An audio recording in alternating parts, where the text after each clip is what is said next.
ഖത്തറിൽ കയറി ഇസ്രായേൽ അടിക്കുക. ആരും അത് ഒരിക്കലും പ്രതീക്ഷിച്ചിരുന്നില്ല. സമാധാന ചർച്ചകൾക്കിടെയാണ് ഹമാസിൻ്റെ പ്രധാനപ്പെട്ട നേതാക്കളെ കൊലപ്പെടുത്താൻ ഇസ്രായേൽ ശ്രമം നടത്തിയത്. അത് ഗൾഫ് മേഖലയാകെ അസ്വസ്ഥമാക്കിയിരിക്കുന്നു. ഗൾഫ് രാജ്യങ്ങളുടെ ഒരു കൂട്ടായ്മ ഇതുമായി ബന്ധപ്പെട്ട് രൂപീകരിക്കപ്പെട്ടിരിക്കുന്നു എന്നുള്ളതാണ് ഏറ്റവും പുതിയ വിവരം. അമേരിക്കയുമായി സഖ്യത്തിലുള്ള GCC രാജ്യത്ത് ഇസ്രായേൽ നടത്തിയ ഏകപക്ഷീയമായ ആക്രമണത്തിന്റെ രോഷം അറബ് മേഖലയിൽ പടരുന്നു എന്നാണ് ഏറ്റവും പുതിയ വിവരം. വിവിധ രാഷ്ട്രത്തലവന്മാർ ഖത്തറിലേക്ക് എത്തിക്കൊണ്ടിരിക്കുകയാണ്. ഏറ്റവും ഒടുവിൽ ലഭിക്കുന്ന വിവരമനുസരിച്ച് ഒരു പ്രത്യേക ഉച്ചകോടി ഖത്തർ വിളിച്ചിരിക്കുന്നു. അത് ഈ മാസം തന്നെ സംഭവിക്കും. എന്തായിരിക്കും ഇസ്രായേൽ നടത്തുന്ന ആക്രമണം, അതെങ്ങനെ ആസൂത്രണം ചെയ്യണമെന്ന കാര്യത്തിൽ ഒരു വ്യക്തത വരുത്തുന്നതിനാണ് ഉച്ചകോടി എന്നാണ് മനസ്സിലാക്കുന്നത്. ബെഞ്ചമിൻ നെതന്യാഹുവിനെതിരായ അമർഷം ആ മേഖലയിൽ ഉയരുന്നുണ്ട്. അതിനിടെ ഇസ്രായേൽ ഇതിലൊന്നും തളരുന്നില്ല. അവർ അവരുടെ ലക്ഷ്യത്തിലേക്ക് കൃത്യമായി മാറുന്ന സാഹചര്യവും കാണുന്നുണ്ട്. ഹമാസ് നേതാക്കളെ ഉന്നമിട്ട് വീണ്ടും ആക്രമണം ഉണ്ടാകുമെന്ന സൂചന ഇസ്രായേൽ നൽകുന്നുണ്ട്. ദോഹ ആക്രമണത്തിൽ രക്ഷപ്പെട്ടവരെ പിടികൂടുമെന്നും അവരെ US-ലെ ഇസ്രായേൽ അംബാസിഡർ വെളിപ്പെടുത്തുന്ന പശ്ചാത്തലം കൂടി ഉണ്ടാവുകയാണ്. അതായത് ഇനിയും ആക്രമണം തുടരും, ഒളിച്ചിരുന്നാലും അവരെ എല്ലാം തീർത്ത ശേഷം മാത്രമേ, തങ്ങളുടെ ലക്ഷ്യം ആ തരത്തിൽ സാധിച്ചതിന് ശേഷം മാത്രമേ തങ്ങൾ പിന്നോട്ടുള്ളൂ എന്നാണ് ഇസ്രായേൽ പറഞ്ഞു വെക്കുന്നത്. ഇതിനിടയിലാണ് ഖത്തർ ഇതിനുള്ള കൂട്ടായ മറുപടി ഉണ്ടാകും എന്ന് പ്രഖ്യാപിക്കുന്നത്.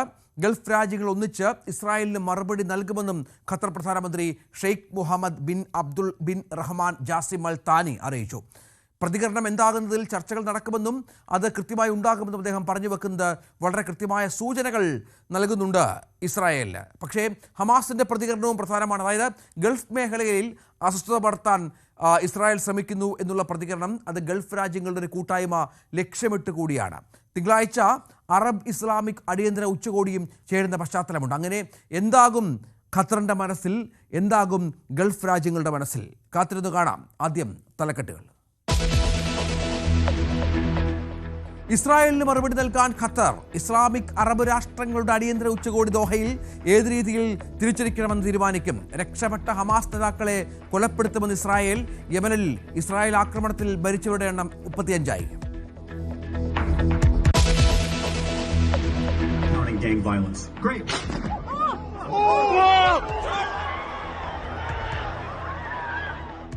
അമേരിക്കയെ ഞെട്ടിച്ച് ഇൻഫ്ലുവൻസർ ചാർലി കിർക്കിന്റെ കൊലപാതകം. വെടിയേറ്റത് ഉട്ടാവാളി സർവകലാശാലയിൽ സംവാദത്തിൽ പങ്കെടുക്കുന്നതിനിടെ.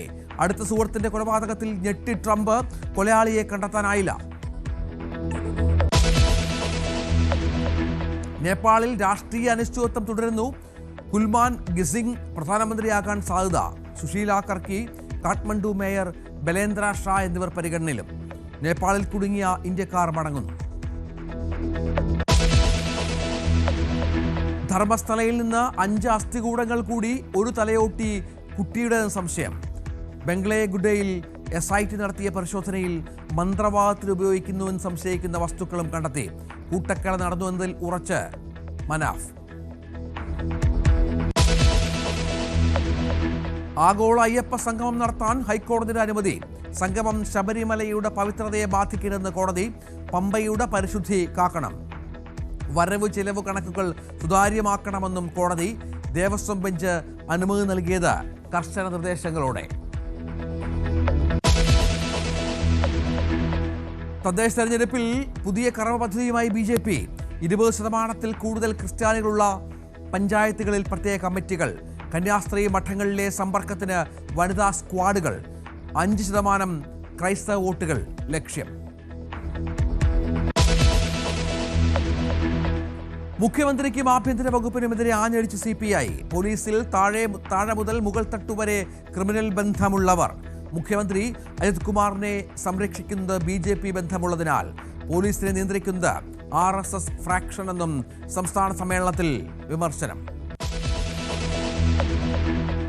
KT ജില്ലയിൽ PK ഫിറോസ് പോര് തുടരുന്നു. മലയാള സർവകലാശാല ഭൂമി ഇടപാടിൽ ജലീൽ നേരിട്ടിടപെട്ടുവെന്ന് ഫിറോസ്. ഈ അഴിമതി കൂടി പുറത്തു വന്നാൽ തലയിൽ മുണ്ടിട്ട് നടക്കേണ്ടി വരുമോ എന്ന ഭീതി, വെപ്രാളം, അതാണ് ഇപ്പോൾ അദ്ദേഹത്തിന് പിടികൂടിയിരിക്കുന്നത്.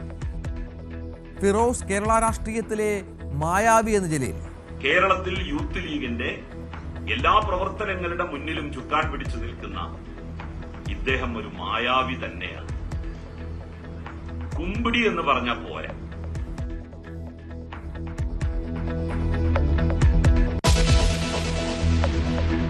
രാഹുലിനെതിരെ ആരോപണ കുരുക്ക് മുറുകുന്നു. യുവതികളിൽ ഒരാളെ അശാസ്ത്രീയ ഗർഭഛിദ്രത്തിന് വിധേയമാക്കിയതായി കണ്ടെത്തൽ.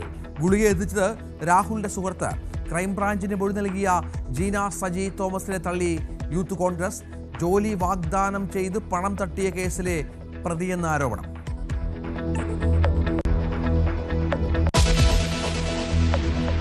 മുതിർന്ന കോൺഗ്രസ് നേതാവ് പി തങ്കച്ചൻ അന്തരിച്ചു. അന്ത്യം വാർദ്ധക്യ സഹജമായ അസുഖങ്ങളെ തുടർന്ന്. സംസ്കാരം മറ്റന്നാൾ പെരുമ്പാവൂരിൽ അനുശോചിച്ച് രാഷ്ട്രീയ കേരളം.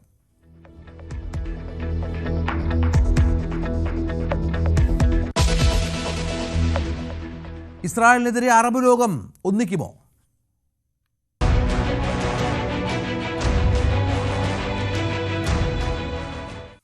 ഇസ്രായേൽ ആക്രമണത്തിന് മറുപടി നൽകാൻ ഖത്തർ ഒരുങ്ങുന്നു എന്നാണ് ഏറ്റവും പുതിയ സൂചനയായി പുറത്തുവരുന്നത്. കാരണം ഇന്ന് ഖത്തർ പ്രധാനപ്പെട്ട യോഗം വിളിച്ചിരിക്കുകയാണ്. ദോഹയിൽ അറബ് ഇസ്ലാമിക് അടിയന്തര ഉച്ചകോടി സംഘടിപ്പിക്കാനാണ് തീരുമാനം. ഹമാസ് നേതാക്കൾ ലക്ഷ്യമിട്ട് ഇസ്രായേൽ നടത്തിയ ആക്രമണത്തോട് ഏത് രീതിയിൽ തിരിച്ചടിക്കണമെന്ന് തീരുമാനിക്കാനാണ് ഉച്ചകോടി. ഇതിനിടെ യമനിൽ ഇസ്രായേൽ നടത്തിയ ആക്രമണത്തിൽ മരണസംഖ്യ ഉയരുകയാണ്. 35 പേർ കൊല്ലപ്പെട്ടു, 131 പേർക്ക് പരിക്കേറ്റു. സനയിലും അൽജാഫ് ഗവേണറ്റിലും ആക്രമണമുണ്ടായി എന്ന സൂചനകൾ കൂടി പുറത്തു വരുന്നുണ്ട്. പക്ഷേ അപ്പോഴും ഈ ആക്രമണം തുടരുമെന്ന സൂചനകൾ തന്നെ ഇസ്രായേൽ നൽകുന്നുണ്ട്. ഹമാസ് നേതാക്കളെ വീണ്ടും ലക്ഷ്യമിടുമെന്നാണ് ഇസ്രായേൽ വ്യക്തമാക്കുന്നത്. അജയ് സുധാ ബിജു ശരിയാണ്. അജയ് സുധാ ബിജു, ഇപ്പോൾ ഏറ്റവും പുതിയ വിവരമനുസരിച്ച് ഈ അറബ് ലോകത്തിൻ്റെ ഒരു ഏകീകരണമാണ് ഈ വിഷയത്തിൽ. അത് സംഭവിക്കുമെന്നും ഇസ്രായേലിനെതിരെയുള്ള ഒരു തിരിച്ചടി ഉണ്ടാകുമെന്നും പ്രതീക്ഷിക്കണോ ഈ ഘട്ടത്തിൽ? രഞ്ജിത്ത്, നിലവിലുള്ള പ്രതികരണങ്ങളെല്ലാം നമുക്ക് കാണുമ്പോൾ ഇസ്രായേലിനെതിരെ ഒരു അറബ് വികാരം അത് ഒന്നിക്കുന്ന കാഴ്ചയാണ് നമുക്ക് കാണാൻ സാധിക്കുന്നത്. ഇതിൻ്റെ ഒരു ആദ്യ പടിയെന്നോണമാണ് ഞായർ തിങ്കൾ ദിവസങ്ങളിൽ അറബ് ഇസ്ലാമിക് ഉച്ചകോടി നടത്താനായിട്ട് തീരുമാനിച്ചിട്ടുള്ളതും. ദോഹയിൽ ചേരുന്ന ഈ ഉച്ചകോടിയിൽ ഇസ്രായേലിന് പ്രാദേശികമായി തന്നെ ശക്തമായിട്ടുള്ള തിരിച്ചടി നൽകാനാണ് അറബ് രാജ്യങ്ങൾ ശ്രമിക്കുന്നത്. മറ്റ് അറബ് രാഷ്ട്രങ്ങൾ അവർ ഇസ്രായേലിനെതിരെ ശക്തമായിട്ടുള്ള നിലപാട് സ്വീകരിക്കും എന്ന് തന്നെയാണ് ഖത്തറും പ്രതീക്ഷിക്കുന്നത്. ഖത്തർ എന്നാൽ അതേസമയം തന്നെ മറ്റ് അറബ് രാഷ്ട്രങ്ങൾക്ക് ഏത് തരത്തിലുള്ള നിലപാട് ഇസ്രായേലിനെതിരെ ഉയർത്തണം എന്നുള്ള കാര്യം മുൻകൂട്ടി അറിയിച്ചിട്ടില്ല. എന്നാൽ ശക്തമായിട്ടുള്ള പിന്തുണ തങ്ങൾക്ക് ഇസ്രായേൽ ആക്രമണത്തിന്മേൽ തങ്ങൾക്ക് ലഭിക്കുമെന്ന് തന്നെയാണ് ഖത്തർ പ്രതീക്ഷിക്കുന്നത്. കടുത്ത രീതിയിൽ ഇസ്രായേലിനെയും അതുപോലെ തന്നെ ബെഞ്ചമിൻ നെതന്യാഹുവിനെയും പറ്റി പറഞ്ഞുകൊണ്ട് ഖത്തർ ഇതിനോടകം തന്നെ രംഗത്ത് വന്നിട്ടുണ്ട്. ബെഞ്ചമിൻ നെതന്യാഹു യുദ്ധ കുറ്റവാളിയാണെന്നും ഭരണകൂട ഭീകരതയാണ് അദ്ദേഹം നടത്തുന്നതെന്നും തങ്ങളെ ഇസ്രായേൽ വഞ്ചിച്ചതാണെന്നും ഖത്തർ പറയുകയുണ്ടായിരുന്നു. അതുപോലെ തന്നെ കൊല്ലപ്പെട്ട 5 ഹമാസ് പ്രവർത്തകരുടെയും അതുപോലെ തന്നെ ഒരു ഖത്തറിലുള്ള ഒരു സുരക്ഷാ ഭടന്റെയും സംസ്കാര ചടങ്ങുകൾ അത് ഇന്ന് വൈകുന്നേരം നടക്കുകയുണ്ടായി. ഖത്തർ അമീർ നേരിട്ടെത്തിയാണ് ഈ സംസ്കാര ചടങ്ങുകളിൽ പങ്കെടുത്തത്. അതുപോലെ തന്നെ 22 വയസ്സുള്ള ഒരു സുരക്ഷാ ഉദ്യോഗസ്ഥൻ കൊല്ലപ്പെട്ടിരുന്നു. ഈ സുരക്ഷാ ഉദ്യോഗസ്ഥന് വേണ്ടി ഖത്തർ പ്രധാനമന്ത്രി പ്രത്യേക പ്രാർത്ഥന ഉൾപ്പെടെ നടത്തിക്കൊണ്ട് രംഗത്ത് വരികയുണ്ടായിരുന്നു. അപ്പോൾ ഇന്ന് ആ സംസ്കാര ചടങ്ങിൽ വരെ കാണാൻ സാധിച്ചത് അത് ഇസ്രായേലിനെതിരെയുള്ള ഒരു പൊതുവികാരമാണ്. സംബന്ധിച്ച ഒരു പ്രായോഗികതയുടെ ഒരു പ്രശ്നമുണ്ടല്ലോ. കാരണം അമേരിക്കയുടെ പിന്തുണയുള്ള രാജ്യമാണ് ഇസ്രായേൽ. സമാനമായി തന്നെ ഖത്തറും അമേരിക്കയുമായി ബന്ധപ്പെട്ട് പ്രവർത്തിക്കുന്ന ഒരു രാജ്യമാണ്. അവരുടെ നേവൽ ബേസൊക്കെ അവിടെ അമേരിക്കൻ നേവൽ ബേസൊക്കെ അവിടെ ഖത്തറിലുണ്ട്. ആ 2 രാജ്യങ്ങൾക്കിടയിൽ ഒരു പ്രശ്നമുണ്ടാകുമ്പോൾ അമേരിക്ക മൗനം പാലിക്കുന്ന പശ്ചാത്തലം കൂടി ചേർത്ത് വെക്കണം. തങ്ങൾ അറിഞ്ഞിരുന്നു എന്നൊക്കെ പറയുമ്പോൾ പോലും അവിടെയാണ് ഈ പറഞ്ഞതുപോലെ അമേരിക്കയുടെ അനുവാദമില്ലാതെ ഒരു അറ്റാക്ക് ഇസ്രായേലിലേക്ക് ഖത്തറിന് സാധ്യമല്ല, സംശയമില്ല. അതിന് അമേരിക്ക അനുവദിക്കുകയുമില്ല. അപ്പോൾ അത്തരം പ്രശ്നങ്ങൾ പരിഹരിക്കാൻ എന്ത് ചെയ്യണമെന്നുള്ള പ്രശ്നമുണ്ട്. പക്ഷേ അപ്പോഴും അറബ് രാജ്യങ്ങളുടെ ഈ വിഷയത്തിലുള്ള നീരസം അവിടെ നിൽക്കുകയും ചെയ്യുന്നു. രഞ്ജിത്ത്, നമുക്കറിയാം ഇപ്പോൾ നിലവിൽ അമേരിക്ക തങ്ങൾക്ക് നേരെ വന്നിട്ടുള്ള ആരോപണങ്ങളെയൊക്കെ നിഷേധിക്കുന്ന ഒരു സാഹചര്യമാണ് നിലവിലുള്ളത്. ഇത്തരത്തിൽ ഖത്തറിലേക്ക് ആക്രമണം നടത്തുന്നത് തങ്ങൾ അറിഞ്ഞിരുന്നെങ്കിൽ ഇതിന് ഒരിക്കലും അനുവദിക്കില്ലായിരുന്നു എന്നാണ് വൈറ്റ് ഹൗസ് വൃത്തങ്ങൾ ഈ ആക്രമണം നടന്ന് കുറച്ച് മണിക്കൂറുകൾക്കകം തന്നെ പുറത്തുവിട്ട വാർത്താക്കുറിപ്പിൽ ഉൾപ്പെടെ വ്യക്തമാക്കുന്ന കാര്യം. പ്രസിഡന്റ് ഡൊണാൾഡ് ട്രംപും ഈ അമേരിക്കയ്ക്കെതിരെയുള്ള ആരോപണങ്ങളെ നിഷേധിച്ചിരുന്നു. അതുപോലെ ഖത്തർ അമേരിക്ക ബന്ധം അതിനെ മറ്റ് അറബ് രാഷ്ട്രങ്ങൾ ഇതിനു മുൻപ് തന്നെ വിമർശന വിധേയമാക്കി രംഗത്തെത്തിയിരുന്നു. ഇപ്പോൾ ഈ ആക്രമണം ഇസ്രായേലിന്റെ ഈ ശക്തമായിട്ടുള്ള ആക്രമണം ഉണ്ടായതിനു ശേഷവും ഖത്തർ അമേരിക്കയെ തള്ളി പറഞ്ഞിട്ടില്ല അതാണ് ഖത്തർ അനുഭവിക്കുന്ന വലിയൊരു പ്രശ്നം. അജയ്, അമേരിക്കയുമായി ബന്ധം പുലർത്തതിൽ GCC രാഷ്ട്രങ്ങൾക്ക് വലിയ വൈരാഗ്യമുണ്ടായിരുന്നു. ഇപ്പോൾ ആദ്യം ഇറാൻ്റെ ഭാഗത്ത് നിന്ന് ആക്രമണം ഉണ്ടാകുന്നു, ഇപ്പോൾ ഇസ്രായേൽ ഖത്തറിൽ ആക്രമണം സൃഷ്ടിക്കുന്ന പശ്ചാത്തലം ഉണ്ടാകുന്നു. അവിടെ ജനങ്ങളെ ബോധ്യപ്പെടുത്തുക, അറബ് രാഷ്ട്രങ്ങളുടെ വിശ്വാസം നേടുക എന്നുള്ള വലിയ പ്രതിസന്ധി കൂടി ഖത്തറിനുണ്ട് ഈ ഘട്ടത്തിൽ. അതെ, ഈ Qatar US security and defence partnership എന്ന് പറയുന്ന ഒരു കരാർ അവർ അമേരിക്കയുമായി ഒപ്പുവെച്ചിരുന്നു. ഈ കരാർ പുനഃപരിശോധിക്കുമെന്ന് ഖത്തർ പറഞ്ഞതായിട്ട് ചില ഒരു അഭ്യൂഹങ്ങൾ ഇടയ്ക്ക് പ്രചരിക്കുകയുണ്ടായി. എന്നാൽ ഇന്ന് ഖത്തർ തന്നെ അത്തരം അഭ്യൂഹങ്ങളോട് പ്രതികരിച്ചുകൊണ്ട് രംഗത്തെത്തിയിരുന്നു. തങ്ങൾ ഇത്തരത്തിൽ പറഞ്ഞിട്ടില്ല, US-ഉമായിട്ടുള്ള സഹകരണം തുടരും എന്ന് തന്നെയാണ് ഖത്തർ പറഞ്ഞിട്ടുള്ളത്. ഈ ഒരു സാഹചര്യത്തിൽ ഇത്തരത്തിൽ അമേരിക്കയുമായി ബന്ധം പുലർത്തും, അതുമായി തന്നെ മുന്നോട്ട് എന്ന് പറയുന്ന സാഹചര്യത്തിൽ അമേരിക്കയെ ശക്തമായി വിമർശിക്കുന്ന GCC രാജ്യങ്ങൾ അത് എന്ത് തരത്തിലുള്ള പിന്തുണയാകും ഖത്തറിന് നൽകുക എന്നുള്ളത് നമുക്ക് നോക്കിക്കാണേണ്ട കാര്യം തന്നെയാണ്. മറ്റൊരു കാര്യം എന്ന് പറയുന്നത്, ഇത് ആദ്യമായിട്ടല്ല അറബ് രാഷ്ട്രങ്ങൾ ഈ ഇസ്രായേലിൻ്റെ ഗാസയിലേക്കുള്ള ആക്രമണം തുടങ്ങിയതിന് ശേഷം ഉച്ചകോടി നടത്തുന്നത്. ഇതിന് മുൻപൊരു ഉച്ചകോടി നടത്തിയിരുന്നു. എന്നാൽ അന്ന് ഈ GCC രാജ്യങ്ങളെല്ലാം കൂടി ചേർന്ന് ഗാസയ്ക്ക് പിന്തുണ നൽകുമെന്നും ഇസ്രായേലിന് ശക്തമായിട്ടുള്ള തിരിച്ചടി നൽകുമെന്നും പലരും പ്രതീക്ഷിച്ചിരുന്നു. എന്നാൽ അന്ന് ഇസ്രായേലിനെതിരെ ശക്തമായിട്ടുള്ള നിലപാടുകൾ സ്വീകരിക്കുക എന്നുള്ളതല്ലാതെ മറ്റു തരത്തിലുള്ള ഒരു നീക്കവും അറബ് രാഷ്ട്രങ്ങളുടെ ഭാഗത്ത് നിന്ന് ഉണ്ടായില്ല എന്നുള്ളത് ശ്രദ്ധേയമാണ്. അപ്പോഴും ഇസ്രായേലിന്റെ മുന്നറിയിപ്പ് കൂടി പ്രധാനമാണ്. കാരണം തങ്ങൾക്ക് അവസാനിപ്പിക്കാൻ കഴിയാത്ത ഹമാസ് നേതാക്കളെ വീണ്ടും അറ്റാക്ക് ചെയ്യും, അതെവിടെയായാലും അവരെ കൊലപ്പെടുത്തുമെന്ന് പറയുകയാണ്. ഹമാസ് പറയുന്നത് ഇത് അറബ് രാജ്യങ്ങൾക്കെതിരെയുള്ള ഇസ്രായേലിൻ്റെ വെല്ലുവിളിയാണ് എന്നുള്ളതാണ്. പക്ഷേ അപ്പോഴും ഇസ്രായേൽ തങ്ങളുടെ ലക്ഷ്യവുമായി ബന്ധപ്പെട്ട് ഇന്നലെ ഒമാനിലൊക്കെ ആക്രമണം നടത്തിയല്ലോ, മുന്നോട്ട് പോവുകയും ചെയ്യുന്നു. ഇസ്രായേലിൻ്റെ കാര്യത്തിൽ വരുന്ന ഒരു വലിയ വിമർശനം എന്ന് പറയുന്നത്, ഈ ബെഞ്ചമിൻ നെതന്യാഹു അദ്ദേഹത്തിനെതിരെ രാജ്യത്ത് തന്നെ ഉയർന്നിട്ടുള്ള അഴിമതി ആരോപണങ്ങൾ, ഇതിൽ അദ്ദേഹം വിചാരണ ചെയ്യാതിരിക്കാൻ വേണ്ടി ബെഞ്ചമിൻ നെതന്യാഹു തന്നെയാണ് ഈ യുദ്ധം നീട്ടിക്കൊണ്ടുപോകുന്നത്, അതിനുള്ള കാര്യങ്ങളാണ് ഇപ്പോൾ നിലവിൽ നടക്കുന്നത് എന്നുള്ള വിമർശനമാണ് ഉയരുന്നത്. ഈ ഖത്തറിൻ്റെ കാര്യം നമ്മൾ നോക്കുകയാണെങ്കിൽ ഹമാസും ഇസ്രായേലും തമ്മിലുള്ള സമാധാന ചർച്ചകൾക്ക് മധ്യസ്ഥത വഹിച്ചിരുന്ന ഒരു രാഷ്ട്രമാണ് ഖത്തർ. ഇതുപോലെ ഈജിപ്തിൻ്റെയും ഒരു മധ്യസ്ഥതയിൽ ഈ സമാധാന ചർച്ചകൾ നടന്നിരുന്നത്. ഈ ഒരു സമാധാന ചർച്ചകൾക്ക് വേണ്ടിയിട്ടാണ് ഹമാസിന്റെ 5 പ്രവർത്തകർ അത് ഖത്തറിലേക്ക് എത്തിയത്. ഇവിടേക്കാണ് ഇസ്രായേൽ ഇത്തരത്തിലൊരു ആക്രമണം നടത്തിയിട്ടുള്ളത്. ഇതിനെ അപലപിച്ചുകൊണ്ട് ഹമാസ് രംഗത്ത് വന്നപ്പോൾ ഹമാസ് തന്നെ ഇപ്പോൾ നിലവിൽ പറഞ്ഞിട്ടുണ്ട്, സമാധാന ശ്രമങ്ങളെ തകർക്കുന്ന നിലപാടാണ് ഇസ്രായേലിന്റെ ഭാഗത്ത് നിന്ന് ഉണ്ടായിരിക്കുന്നതെന്ന് ഹമാസ് പറഞ്ഞിട്ടുണ്ട്. അതുപോലെ തന്നെ ഖത്തറും പറഞ്ഞിട്ടുണ്ട്, സമാധാന ശ്രമങ്ങൾക്ക് നേരെയുള്ള ആക്രമണമാണ് ഇസ്രായേൽ നടത്തിയത് എന്ന് പറഞ്ഞിട്ടുണ്ട്. അതുപോലെ ഹമാസ് പറഞ്ഞ മറ്റൊരു കാര്യം രഞ്ജിത്ത് സൂചിപ്പിച്ചതുപോലെ തന്നെ ഇത് GCC രാജ്യങ്ങൾക്കെതിരെയുള്ള യുദ്ധപ്രഖ്യാപനമാണെന്ന് പറഞ്ഞിട്ടുണ്ട്. UAE-യുടെ അഭിപ്രായവും ഇതിനോട് കൂട്ടിവായിക്കേണ്ടതാണ്. UAE ഈ ആക്രമണം നടന്ന കുറച്ച് മണിക്കൂറുകൾക്കകം തന്നെ പറഞ്ഞിട്ടുള്ളത്, ഖത്തറിൽ നടന്നിട്ടുള്ള ആക്രമണം അത് മൊത്തത്തിലുള്ള ഗൾഫ് രാഷ്ട്രങ്ങളുടെ സുരക്ഷയ്ക്ക് നേരെയുള്ള ഭീഷണിയാണ്, മൊത്തത്തിൽ ഗൾഫ് രാജ്യങ്ങൾക്ക് നേരെയുള്ള കത്തിവയ്പ്പാണെന്ന് UAE ഉൾപ്പെടെ പറഞ്ഞിട്ടുണ്ട്. ഇത്തരത്തിൽ ഗൾഫ് രാജ്യങ്ങളെല്ലാം സംയുക്തമായി ഒരു നിലപാടെടുക്കുന്ന സാഹചര്യമാണ്. മാത്രമല്ല പാകിസ്ഥാൻ പ്രധാനമന്ത്രി അദ്ദേഹം നേരിട്ട് ഖത്തറിലെത്തി തന്റെ അനുശോചനം രേഖപ്പെടുത്തുന്ന ഒരു കാഴ്ചയെ നമുക്ക് കാണാൻ സാധിച്ചു. ഒരുപാട് രാഷ്ട്രീയ അനിശ്ചിതത്വങ്ങൾക്ക് നടപടികൾക്ക് വേദിയാകുന്ന പശ്ചാത്തലം കൂടി. അജയ് സുധാ ബിജുവാണ് വിവരങ്ങൾ പങ്കുവച്ചത്. അവിടെ സാക്ഷ്യം വഹിക്കുന്നുണ്ട് മിഡിൽ ഈസ്റ്റ് എന്നുള്ളത് പ്രധാനപ്പെട്ട കാര്യമാണ്. പക്ഷേ എന്താകും തിരിച്ചടി എന്നത് കാത്തിരുന്ന് കാണേണ്ടി വരും. നേപ്പാളിലും അനിശ്ചിതത്വം.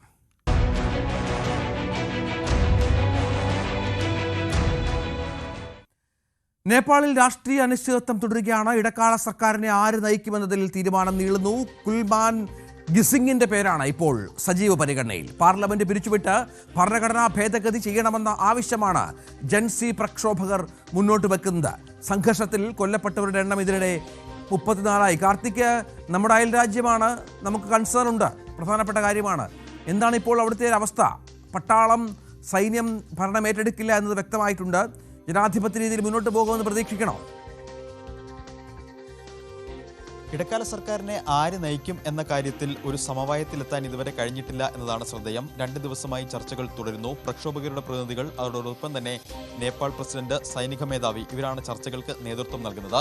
കഴിഞ്ഞ ദിവസം മുൻ ചീഫ് ജസ്റ്റിസ് കൂടിയായ സുശീല കർക്കിയുടെ പേരാണ് സജീവമായി പരിഗണനയിലിരുന്നത് എങ്കിൽ ഇന്ന് ഒരു ഇലക്ട്രിക്കൽ എഞ്ചിനീയർ, പ്രത്യേകിച്ച് നേപ്പാളിലെ പവർ കട്ടടക്കം ഇല്ലാതാക്കുന്നതിൽ വലിയ പങ്കുവഹിച്ച, അവിടുത്തെ ഊർജ്ജ പ്രതിസന്ധി പരിഹരിക്കുന്നതിൽ നിർണായക പങ്കുവഹിച്ച കുൽമാൻ ഗിസിങ്ങിന്റെ പേരാണ് ഇപ്പോൾ സജീവ പരിഗണനയിലുള്ളത്. അദ്ദേഹത്തിന്റെ ദേശസ്നേഹം മാത്രമല്ല അഡ്മിനിസ്ട്രേഷനിൽ അദ്ദേഹത്തിനുള്ള കഴിവ് ഇതൊക്കെയാണ് ജൻസി പ്രക്ഷോഭകർ ഉയർത്തിക്കാണിക്കുന്നത്. ഇക്കാര്യങ്ങളിൽ നിന്നും മനസ്സിലാക്കാൻ സാധിക്കുന്നത് 2 ദിവസമായി ജൻസി പ്രക്ഷോഭകർക്കിടയിൽ തന്നെ ഇക്കാര്യത്തിൽ രണ്ടഭിപ്രായം ഉണ്ട് എന്നതാണ്. കഴിഞ്ഞ ദിവസം സോഷ്യൽ മീഡിയ പ്ലാറ്റ്ഫോമുകളിലൂടെ വോട്ടിംഗ് ഒക്കെ നടത്തിയിരുന്നു. പക്ഷേ അതിലൊക്കെ സുശീല കർക്കിയാണ് മുന്നിട്ട് നിന്നത്. പക്ഷേ തീരുമാനത്തിൽ എത്തിച്ചേരാൻ, ഏകാഭിപ്രായത്തിൽ സമവായത്തിലൂടെ ഒരു തീരുമാനത്തിൽ എത്തിച്ചേരാൻ ഇതുവരെ കഴിഞ്ഞിട്ടില്ല എന്നതാണ് അനിശ്ചിതത്വത്തിലേക്ക് കാര്യങ്ങൾ നീട്ടുന്നത്. മറ്റൊന്ന്, നേപ്പാളിലെ ജനജീവിതം മെല്ലെ സാധാരണ നിലയിലേക്ക് വരുന്നു എന്ന് പറയാം. ഇന്ന് കാഠ്മണ്ഡുവിൽ കർഫ്യൂ 2 മണിക്കൂർ ഇളവ് നൽകിയിരുന്നു. ഈ സമയം ജനങ്ങൾ റോഡിലിറങ്ങുകയും സാധനങ്ങൾ വാങ്ങിക്കുകയും ഒക്കെ ചെയ്യുന്ന ദൃശ്യങ്ങളും അവിടെ നിന്ന് ഇതിനോടകം തന്നെ ലഭിച്ചിട്ടുണ്ട്. മാത്രമല്ല, സുപ്രീം കോടതിയുടെ അടക്കം പ്രവർത്തനങ്ങൾ വരും ദിവസങ്ങളിൽ ആരംഭിക്കും. ഹേബസ് കോർപ്പസ് അടക്കമുള്ള കാര്യങ്ങൾ പരിഗണിക്കുമെന്ന് കോടതി അധികൃതരും വ്യക്തമാക്കുന്നു. അങ്ങനെ ജനജീവിതം മെല്ലെ സാധാരണഗതിയിലാകുന്നു. പക്ഷേ കഴിഞ്ഞ 2 ദിവസം ആളിക്കത്തിയ പ്രക്ഷോഭത്തിൽ ഏതാണ്ട് 20,000 കോടി രൂപയുടെ പൊതുമുതൽ നശിച്ചു എന്നാണ് പ്രാഥമിക കണക്കുകൾ. അത്തരത്തിൽ സാമ്പത്തിക പ്രതിസന്ധിയിൽ ഉഴലുന്ന ഒരു രാജ്യം വരും കാലങ്ങളിൽ എങ്ങനെ അതിൽ നിന്ന് കരകയറും എന്നത് വലിയ പ്രതിസന്ധിയും അതോടൊപ്പം തന്നെ ഒരു ചോദ്യചിഹ്നവുമായി നിലനിൽക്കുന്നു. എന്തായാലും രാഷ്ട്രീയ അനിശ്ചിതത്വം നേപ്പാളിൽ തുടരുന്നു. ജനജീവിതം മെല്ലെ സാധാരണ നിലയിലേക്ക് വരുന്നു. കർഫ്യൂ തുടരുകയാണ്. പക്ഷേ കർഫ്യൂവിൽ ചില മണിക്കൂറുകളിൽ ഇളവ് നൽകി ജനജീവിതം മെല്ലെ സാധാരണ നിലയിലാക്കാനുള്ള ശ്രമങ്ങളാണ് പുരോഗമിക്കുന്നത്. പക്ഷേ അപ്പോഴും ഇടക്കാല സർക്കാർ രൂപീകരണവും ആ ഇടക്കാല സർക്കാരിനെ ആര് നയിക്കുമെന്ന കാര്യത്തിലും അനിശ്ചിതത്വം അനന്തമായി തുടരുകയാണ്.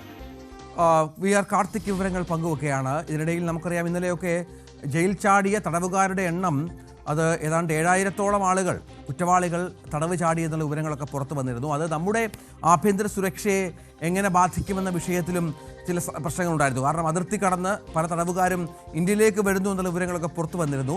അപ്പോഴാണ് പശ്ചിമ ബംഗാൾ ഗവർണർ ശ്രീ CV ആനന്ദ ബോസ് അവിടെ അതിർത്തി സന്ദർശിച്ചത്. അദ്ദേഹം പറഞ്ഞത്, നമ്മളോട് സംസാരിച്ചത് അദ്ദേഹം അല്പസമയം മുമ്പ്, അദ്ദേഹം പറഞ്ഞു വെച്ച പ്രധാനപ്പെട്ട കാര്യം നമ്മുടെ അതിർത്തി സുരക്ഷിതമാണ് എന്നും തടവുകാരും ഇങ്ങോട്ടേക്ക് എത്തിയിട്ടില്ല എന്നും വളരെ കൃത്യമായി ബോർഡർ സെക്യൂരിറ്റി ഫോഴ്സ് കാര്യങ്ങൾ നിയന്ത്രിക്കുന്നുണ്ട് എന്നും അദ്ദേഹം പറഞ്ഞു വെച്ചു. നമ്മളോട് സംസാരിച്ച അദ്ദേഹത്തിൻ്റെ വാക്കുകളിലേക്ക്. Indian side is very peaceful and quiet. നമ്മളെ അവിടെ നിന്ന് ഇങ്ങോട്ട് ഇൻഫ്ലുക്സ് ഉണ്ടാവാതിരിക്കാൻ SSP ആണ് നമ്മുടെ ഇന്ത്യൻ നേപ്പാളീസ് ബോർഡർ ഗാർഡ് ചെയ്യുന്നത്. സശസ്ത്ര സീമ ബെൽ. ബംഗ്ലാദേശ് ബോർഡർ ഗാർഡ് ചെയ്യുന്നത് ബോർഡർ സെക്യൂരിറ്റി ഫോഴ്സാണ്. ഇന്ത്യൻ നേപ്പാളീസ് ബോർഡർ ഗാർഡ് ചെയ്യുന്നത് സശസ്ത്ര സീമ ബെൽ, SSB. അപ്പോൾ അവരുമായിട്ട് ഇന്ററാക്ട് ചെയ്തു, റിവ്യൂ ചെയ്തു, അവിടുത്തെ ലോക്കൽ പീപ്പിളുമായിട്ട് ഡിസ്കസ് ചെയ്തു. അവിടെ ഇപ്പം അങ്ങനെ ഒരു ഇൻഫിൽട്രേഷൻ ഉണ്ടായിട്ടില്ല. അപ്പം ഗാർഡ് ചെയ്യാൻ നമ്മുടെ ഫോഴ്സസിന് പറ്റുന്നുണ്ട്. Doing their job very well and people are also very situation normalcy there on the Indian side. നമ്മുടെ ബോർഡറിൽ ഇഷ്യൂസ് ഇല്ല. Border is really tightly guarded by our forces. മറ്റൊരു വാർത്തയിലേക്ക് പോകണം. ട്രംപിൻ്റെ വിശ്വസ്തൻ കൊല്ലപ്പെട്ടു.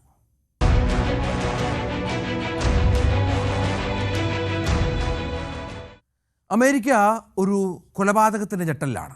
അമേരിക്കൻ പ്രസിഡന്റ് ഡൊണാൾഡ് ട്രംപിൻ്റെ അടുത്ത അനുയായിയും സുഹൃത്തും ഇൻഫ്ലുവൻസറുമായ ചാർലി കിർക്ക് വെടിയേറ്റ് കൊല്ലപ്പെട്ടത് ആ രാജ്യം അല്ലെങ്കിൽ ലോകം തന്നെ വലിയ ഞെട്ടലോടെയാണ് കണ്ടത്. ഉട്ടാവാലി സർവകലാശാലയിൽ ഒരു സഭാത്തിൽ പങ്കെടുക്കുന്നതിനിടയിലാണ് കിർക്കിന് വെടിയേറ്റത്. ആ ദൃശ്യങ്ങൾ തന്നെ ഭയാനകമാണ്. അതിലേക്ക് ഒരിക്കൽ കൂടി. Counting gang violence. Great. Counting gang violence. Great. സംഭവത്തിൽ ഞെട്ടലും ദുഃഖവും ഡൊണാൾഡ് ട്രംപ് രേഖപ്പെടുത്തി. JD വാൻസും ഞെട്ടൽ രേഖപ്പെടുത്തി. അമേരിക്കയിലെ പ്രമുഖർ രംഗത്തെത്തിയതുമായി ബന്ധപ്പെട്ടുള്ള അനുശോചനവുമായി കിർക്ക് രക്തസാക്ഷി എന്നാണ് ട്രംപ് പ്രതികരിച്ചത്. Americans, I am filled with grief and anger at the heinous assassination of Charlie Kirk on a college campus in Utah. Charlie inspired millions, and tonight all who knew him and loved him are united in shock and horror. Charlie was a patriot who devoted his life to the cause of open debate and the country that he loved so much, the United States of America. He fought for liberty, democracy, justice, and the American people. He's a martyr for truth and freedom, and there's never been anyone who was so respected by youth. Charlie was also a man of deep faith. നടന്നു വരികയാണ്. VB Vinod ചേരുകയാണ്. Vinod, America പോലെ വളരെ ശക്തമായ ഒരു രാജ്യത്ത്, അതും ട്രംപിൻ്റെ ഒരു പ്രധാനപ്പെട്ട സപ്പോർട്ടർക്ക് വെടിയേറ്റ് ഭരിക്കുന്നൊരു പശ്ചാത്തലമൊക്കെ ഉണ്ടാകുന്നത്, കൊലയാളി ഇത്ര നാളായിട്ട് പിടിക്കപ്പെട്ടില്ല എന്നതും പ്രധാനമാണ്. എന്താണ് ഇപ്പോഴത്തെ നിഗമനം, വിലയിരുത്തൽ അവിടെ? രഞ്ജിത്ത്, നമുക്കറിയാം ഈ വേൾഡ് ട്രേഡ് സെൻറ്റർ അല്ലെങ്കിൽ പെൻറ്റഗണൊക്കെ ആക്രമിച്ച സമയത്ത് അമേരിക്കയിലെ ജനതയ്ക്കുണ്ടായ ഒരു ഞെട്ടൽ അല്ലെങ്കിൽ ലോക ജനതയ്ക്കുണ്ടായ ഒരു ഞെട്ടലുണ്ട്. ഒരുപക്ഷെ ആ തരത്തിൽ അല്ലെങ്കിൽ പോലും ഒരു അസാസിനേഷൻ, രാഷ്ട്രീയ കൊലപാതകം എന്ന നിലയിൽ മറ്റൊരു തരത്തിൽ അമേരിക്കയെ വലിയ തരത്തിൽ ആശങ്കപ്പെടുത്തുന്നു. അത് റിപ്പബ്ലിക്കൻ പാർട്ടിയെ മാത്രമല്ല, എതിർ പാർട്ടിയിലുള്ള ആളുകളെ പോലും, അങ്ങനെയുള്ള രാഷ്ട്രീയക്കാരെ പോലും ഞെട്ടിക്കുന്ന ഒരു കൊലപാതകം തന്നെയാണ്. കാരണം ഇതിന് പിന്നിലാരെന്ന് ഇതുവരെ വ്യക്തമായിട്ടില്ല. ലോങ് റേഞ്ചിൽ നിന്നുള്ള ഒരു വെടിയുതിർക്കലാണ്. നമുക്ക് ആ ദൃശ്യങ്ങളിൽ ഇപ്പോൾ ഈ വെടി ഏൽക്കുന്ന ദൃശ്യങ്ങളാണ്. മറ്റ് ചില ദൃശ്യങ്ങളിൽ ഈ അക്രമകാരി, കൊല നടത്തിയ ആൾ വലിയൊരു കെട്ടിടത്തിൻ്റെ മുകളിൽ ഒറ്റയ്ക്ക് നിൽക്കുന്ന ഒരു ദൃശ്യം അത് പുറത്തു വന്നിരുന്നു. അത് ഈ വെടിയേറ്റ സ്ഥലത്ത് നിന്ന് വളരെ അകലെയാണ്. അതുകൊണ്ട് തന്നെ ഒരു ഷാർപ്പ് ഷൂട്ടർ ഈ കൊലപാതകം നടത്തി. അങ്ങനെ നമുക്ക് പറയാൻ കഴിയുന്ന, അല്ലെങ്കിൽ ഇതൊരു ആസൂത്രിതമായ കൊലപാതകം എന്ന് പറയാൻ കഴിയുന്നത്, പെട്ടെന്ന് ഈ ജനക്കൂട്ടത്തിനിടയിൽ നിന്ന് ഒരു പ്രകോപനം ഉണ്ടായി വെടിയുതിർത്ത ഒരു സംഭവമല്ല. അത് നമ്മൾ കഴിഞ്ഞ അമേരിക്കൻ തിരഞ്ഞെടുപ്പിൻ്റെ സമയത്ത്, പ്രസിഡന്റ് തിരഞ്ഞെടുപ്പിൻ്റെ സമയത്ത് കണ്ടതാണ്. ട്രംപിന് നേരെ ആക്രമണം ഉണ്ടായിരുന്നു. അത് ഈ ആൾക്കൂട്ടത്തിനിടയിൽ നിന്ന് വെടി പൊട്ടുകയും ട്രംപിൻ്റെ ചെവിയിൽ തട്ടി അത് പോവുകയും ചെയ്ത സംഭവം ഉണ്ടായി. അദ്ദേഹത്തിൻ്റെ ചെവിയിൽ നിന്ന് അന്ന് ചോര വരുന്ന ദൃശ്യങ്ങളടക്കം പുറത്തു വന്നു. പക്ഷേ ഇത് ആ തരത്തിലല്ല. കൃത്യമായി ഒരു ഷാർപ്പ് ഷൂട്ടർ വളരെ അകലെ നിന്ന് ട്രംപിൻ്റെ ഏറ്റവും അടുത്ത അനുയായി, 31 വയസ്സുകാരൻ മാത്രമാണ് ചാൾസ്. അടുത്ത അമേരിക്കൻ പ്രസിഡന്റ് ആകും വളരെ പെട്ടെന്ന്. ഒരുപക്ഷെ ഏറ്റവും പ്രായം കുറഞ്ഞ പ്രസിഡന്റുമാരിൽ ഒരാളാകാൻ സാധ്യത ഉള്ള വ്യക്തി എന്ന നിലയ്ക്ക് എതിരാളികൾ പോലും പ്രവചിച്ചിരുന്ന, അല്ലെങ്കിൽ അങ്ങനെ വിലയിരുത്തിയിരുന്ന ഒരു വ്യക്തിയാണ് ഇങ്ങനെ വെടിയേറ്റ് മരിക്കുന്നത്. ട്രംപിൻ്റെ ഏറ്റവും വലിയ പ്രധാനികളിൽ ഒരാളായിരുന്നു. മാത്രമല്ല, ഈ ചാൾസിൻ്റെ ഒരു ജീവിതം പരിശോധിച്ചാൽ തന്നെ 18 വയസ്സുള്ളപ്പോൾ മാത്രമാണ് ഈ ടേണിംഗ് പോയിൻ്റ് എന്ന ഒരു സംഘടന ഉണ്ടാക്കുന്നത്. അത് ടേണിംഗ് പോയിൻ്റ് USA എന്നത് വലിയ ചലനം ഉണ്ടാക്കി. നമുക്കിപ്പോൾ നേപ്പാളിൽ നമ്മൾ കാണുന്നുണ്ട് കുട്ടികൾ, അല്ലെങ്കിൽ ആ യുവാക്കൾ എങ്ങനെയാണ് ഒരു രാജ്യത്തിൻ്റെ ഗതിവിഗതി നിയന്ത്രിക്കുന്നത്, അല്ലെങ്കിൽ അവിടുത്തെ ഭരണകൂടത്തെ എങ്ങനെയാണ് കൈകാര്യം ചെയ്യുന്നത്. ആ തരത്തിൽ അല്ലെങ്കിൽ കൂടിയും വലിയ തരത്തിൽ ജനങ്ങളെ ആകർഷിക്കാനും ഈ രൂഢമൂലമായ ആശയ സംവിധാനങ്ങൾ, അതായത് ഈ സ്വദേശിവൽക്കരണം പോലുള്ള അമേരിക്കയുടെ സ്വത്വം ഉയർത്തിപ്പിടിച്ചുകൊണ്ടുള്ള അങ്ങനെ ഒരു വിപണി, അല്ലെങ്കിൽ ഈ ക്രൈസ്തവ വിശ്വാസം, അതിൻ്റെ ഒരു ഉന്നതി, ആ തരത്തിലൊക്കെ പ്രചരിപ്പിക്കുന്ന, ഒരുപക്ഷെ ട്രംപൊക്കെ അങ്ങനെ വന്നെങ്കിൽ പോലും അത് ഒരുപക്ഷെ പ്രായം ചെന്ന ആളുകളുടെ കാഴ്ചപ്പാടാണ്, ലോകവുമായി ബന്ധപ്പെടാനുള്ള വഴികൾ അടയ്ക്കുന്നു എന്ന തരത്തിലുള്ള വിമർശനങ്ങളൊക്കെ എതിരാളികൾ പോലും ഉയർത്തിയതാണ്. പക്ഷേ അവിടെയാണ് ഒരു യുവാവായ ചാൾസ് ഇങ്ങനെ വന്നിട്ട് വലിയ തോതിൽ ആളുകളെ ആകർഷിക്കുകയും അദ്ദേഹത്തിൻ്റെ ഈ സംവിധാനം ഏതാണ്ട് 800-ലധികം കോളേജുകളിൽ അങ്ങനെ ഇവരുടെ ശാഖകൾ ഉണ്ടാവുകയും അവിടുത്തെ വിദ്യാർത്ഥികളെല്ലാം ഇതിൽ ആകൃഷ്ടരാകുകയും ചെയ്യുന്ന ഒരു സാഹചര്യം, അവിടെയാണ് ഈ കൊലപാതകത്തിന് വലിയ മാനങ്ങൾ വരുന്നത്. പറഞ്ഞതുപോലെ വിനോദ് പറഞ്ഞ ഒരുപാട് സാഹചര്യങ്ങൾ അവിടെ ഉണ്ട്. പക്ഷെ അപ്പോഴും ഈ കൊലപാതകയെ കണ്ടുപിടിക്കാനാവുന്നില്ല. ഒരു പബ്ലിക് പ്ലേസിൽ അദ്ദേഹം സ്ഥിരമായി, നമുക്കറിയാം, സ്പീച്ചുകൾ നടത്തുന്ന ആളാണ്, കൃത്യമായി ചോദ്യങ്ങൾക്ക് ഉത്തരം പറയുന്ന ആളാണ്. അവിടെ എല്ലാവരുടെ മുമ്പിൽ വെച്ച് വെടിയേറ്റ് മരിക്കുകയാണ്. എത്ര ഭീകരമാണ് ദൃശ്യങ്ങൾ. ആ ദൃശ്യങ്ങളിലേക്ക് ഒരിക്കൽ കൂടി ഒന്ന് പോയാൽ അതിന്റെ ഭീകരത കുറച്ചുകൂടി പ്രേക്ഷകർക്ക് മനസ്സിലാകും. Not counting gang violence. Great. Not counting gang violence. Great. അതായത് ഇത്ര പ്രധാനപ്പെട്ട ഒരാൾക്ക് പോലും സുരക്ഷിതത്വമില്ലാത്ത ഒരു രാജ്യമായി മാറുന്നു. കൊലപാതകയെക്കുറിച്ച് വിവരവുമില്ല. വിനോദ്. രഞ്ജിത്ത്, തീർച്ചയായും ഒരാളെ നേരത്തെ കസ്റ്റഡിയിലെടുത്തിരുന്നു. പക്ഷേ കൊലപാതകവുമായി ഇയാൾക്ക് ബന്ധമില്ല എന്ന കാര്യമാണ്. മറ്റ് ചില ദൃശ്യങ്ങൾ കൂടി ലഭിച്ചിരുന്നു. അതായത് ഈ സംഭവം നടക്കുന്ന യൂട്ടാ വാലി എന്ന സർവകലാശാല, അവിടെ നടക്കുന്ന ഒരു പരിപാടിയാണ്, അവിടുത്തെ ക്യാമ്പസിൽ നടക്കുന്ന പരിപാടിയാണ്. ഈ സമയത്താണ് ഇങ്ങനെ വെടി ഉതിരുന്നത്. വെടി ഉതിർത്തയാൾ വളരെ അകലെ നിന്നാണ് ഇങ്ങനെ വെടിവെക്കുന്നത്. അത് കൃത്യമായി കഴുത്തിൽ തന്നെ കൊള്ളുന്നു. അതുകൊണ്ട് തന്നെയാണ് നമുക്കറിയാം, ജനക്കൂട്ടത്തിനിടയിൽ നിന്ന് ഏതെങ്കിലും ഒരു രാഷ്ട്രീയ പാർട്ടിയുടെ പ്രവർത്തകനോ അങ്ങനെ മാനസിക നില തെറ്റിയ ആളുകളോ, അമേരിക്കയിലൊക്കെ അങ്ങനെ പലപ്പോഴും സംഭവിക്കാറുണ്ട്, ജനക്കൂട്ടത്തിനിടയിലേക്ക് ആളുകൾ വെടിവെക്കുന്നത്, അല്ലെങ്കിൽ സ്കൂളിൽ കുട്ടികൾ വെടിവെക്കുന്നത്, അങ്ങനെയൊക്കെ സംഭവിക്കും. ഇതിങ്ങനെ ഏതെങ്കിലും ഒരു പ്രകോപനത്തിൻ്റെ പേരിൽ തൊട്ട് മുമ്പിൽ ഈ പ്രസംഗം കേട്ട് നിൽക്കുന്ന ആൾ വെടിവെക്കുന്ന ഒരു കാഴ്ചയല്ല, മറിച്ച് വളരെ അകലെ ഒരു കെട്ടിടത്തിൻ്റെ മുകളിൽ, 2ഓ 3ഓ നിലയുള്ള കെട്ടിടത്തിൻ്റെ മുകളിൽ അതിൻ്റെ ഏറ്റവും ടോപ്പിൽ നിന്നുകൊണ്ട് ഒരാൾ വെടി ഉതിർക്കുകയാണ്. കൃത്യമായി കഴുത്തിൽ തന്നെ ആ വെടി കൊള്ളുന്നു. അതുകൊണ്ട് തന്നെ ഇത് ഇങ്ങനെ ഒരു ഷൂട്ടറെ നിയോഗിച്ചതാര് എന്നതിലാണ് ചോദ്യം ഉയരുന്നത്. ഇത് ഒരു രാഷ്ട്രീയ കൊലപാതകമാണ്. പല വഴിക്കുള്ള സംശയങ്ങളുണ്ട്. കാരണം ഈ ജൂനിയർ ട്രംപിൻ്റെയൊക്കെ വളരെ അടുത്ത സുഹൃത്താണ്. നേരത്തെ ഇവർ ഈ ഗ്രീൻലാൻഡിനെ അമേരിക്കയിലെ ഒരു സംസ്ഥാനമാക്കി മാറ്റുന്നതിന് വേണ്ടിയുള്ള ശ്രമങ്ങൾ നടത്തിയിരുന്നു. അതിന് ഇവർ ഒപ്പം ചേർന്നതാണ്. ഗ്രീൻലാൻഡിലേക്കുള്ള യാത്രയിലും വളരെ കുറച്ച് മുമ്പുള്ള ദിവസങ്ങളിൽ ഇങ്ങനെ ജൂനിയർ ട്രംപും ചാൾസുമൊക്കെ ഒരുമിച്ച് യാത്ര ചെയ്യുന്ന സാഹചര്യമുണ്ടായിരുന്നു. ട്രംപിന് ശേഷം ആര് എന്ന ചോദ്യം, റിപ്പബ്ലിക്കൻ പാർട്ടിയെ ആര് നയിക്കും എന്ന വലിയൊരു ചോദ്യമുണ്ടായിരുന്നു. ഒരുപക്ഷെ വളരെ ചെറിയ പ്രായത്തിൽ പ്രസിഡന്റ് പദത്തിലേക്ക് എത്താൻ സാധ്യതയുള്ള ഒരാളാണ് കൊല്ലപ്പെടുന്നത്. അതുകൊണ്ട് തന്നെ ഈ വെടിയുണ്ട വന്നത് ഏത് ചേരിയിൽ നിന്നുള്ള സംശയം കൂടി അവശേഷിക്കുന്നുണ്ട്. രാഷ്ട്രീയ എതിരാളികളാണ് വിവരങ്ങൾ പങ്കുവച്ചത്. കൊലപാതകവുമായി ബന്ധപ്പെട്ട വിവരങ്ങൾ അടുത്ത ദിവസങ്ങളിൽ പുറത്തു വരുമെന്ന് പ്രതീക്ഷിക്കാം. നമുക്ക് ധർമ്മസ്ഥലയിലേക്കൊന്ന് പോകണം. അവിടെ പറഞ്ഞതിൽ മാറ്റമില്ലാതെ മനാഫ് നിൽക്കുന്നു. കൂടുതൽ സ്കെൽട്ടൺസ് കിട്ടിയെന്ന വിവരങ്ങൾ കൂടി പുറത്തു വരുന്നു.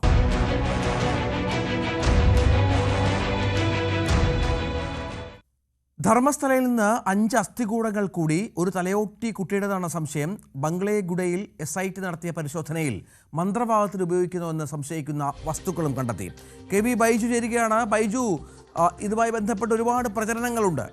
SITയുടെയൊക്കെ വലിയ തോതിലുള്ള അന്വേഷണ വഴികളുണ്ട്. പക്ഷെ അപ്പോഴും കൂടുതൽ തെളിവുകൾ കിട്ടുന്ന പശ്ചാത്തലം എങ്ങനെ കാണണം? അത് SITയുടെ അന്വേഷണത്തിൽ പ്രധാനമാകുന്നുണ്ടോ? ബംഗളഗുഡയിൽ SITയുടെ നേതൃത്വത്തിൽ നടത്തിയ തെരച്ചിലാണ് 5 മൃതദേഹാവശങ്ങൾ കൂടി ലഭിച്ചത്. ഇതിൽ ഒരു തലയോട്ടി ചെറുതാണ്, അതുകൊണ്ട് തന്നെ ഇതൊരു കുട്ടിയുടേതാണെന്ന് SIT സംശയിക്കുന്നുണ്ട്. എന്തായാലും ഇത് സംബന്ധിച്ച് ഫോറൻസിക് പരിശോധനയ്ക്ക് ഇതെല്ലാം ഇപ്പോൾ ലഭിച്ചിരിക്കുന്ന 5 മൃതദേഹങ്ങൾ കൂടി അയച്ചിട്ടുണ്ട്. ഇതോടൊപ്പം സെപ്റ്റംബർ 3 ബംഗളഗുഡയിൽ തന്നെ നടത്തിയ തെരച്ചിലാണ് നേരത്തെ മൃതദേഹാവശങ്ങൾ, അതായത് 2-ലധികം മൃതദേഹാവശങ്ങൾ ലഭിക്കുന്ന സാഹചര്യം ഉണ്ടായത്. എന്തായാലും ഈ മേഖല കേന്ദ്രീകരിച്ച് കൂടുതൽ മൃതദേഹാവശങ്ങൾ ഉണ്ട് എന്ന് തന്നെയാണ് ഇപ്പോൾ മനസ്സിലാക്കാൻ സാധിക്കുന്നത്. ഏതായാലും വിട്ടല ഗൗഡ എന്ന് പറയുന്ന ഈ സൗജന്യയുടെ അമ്മാവൻ കാട്ടിക്കൊടുത്ത സ്ഥലമാണ് ഈ ഒരു ഇത് ബംഗളഗുഡെ. ഇവിടെ കൂടുതൽ മൃതദേഹാവശങ്ങൾ ഉണ്ട് എന്ന് ഇദ്ദേഹം നേരത്തെ തന്നെ വ്യക്തമാക്കിയിരുന്നു. ഇതിൻ്റെ അടിസ്ഥാനത്തിലാണ് ഇവിടെ പരിശോധന നടത്തിയത്. മാത്രമല്ല ഈ ശുചീകരണ തൊഴിലാളിയായ ചിന്നയ്യ ഇപ്പോൾ ജുഡീഷ്യൽ കസ്റ്റഡിയിലാണ്.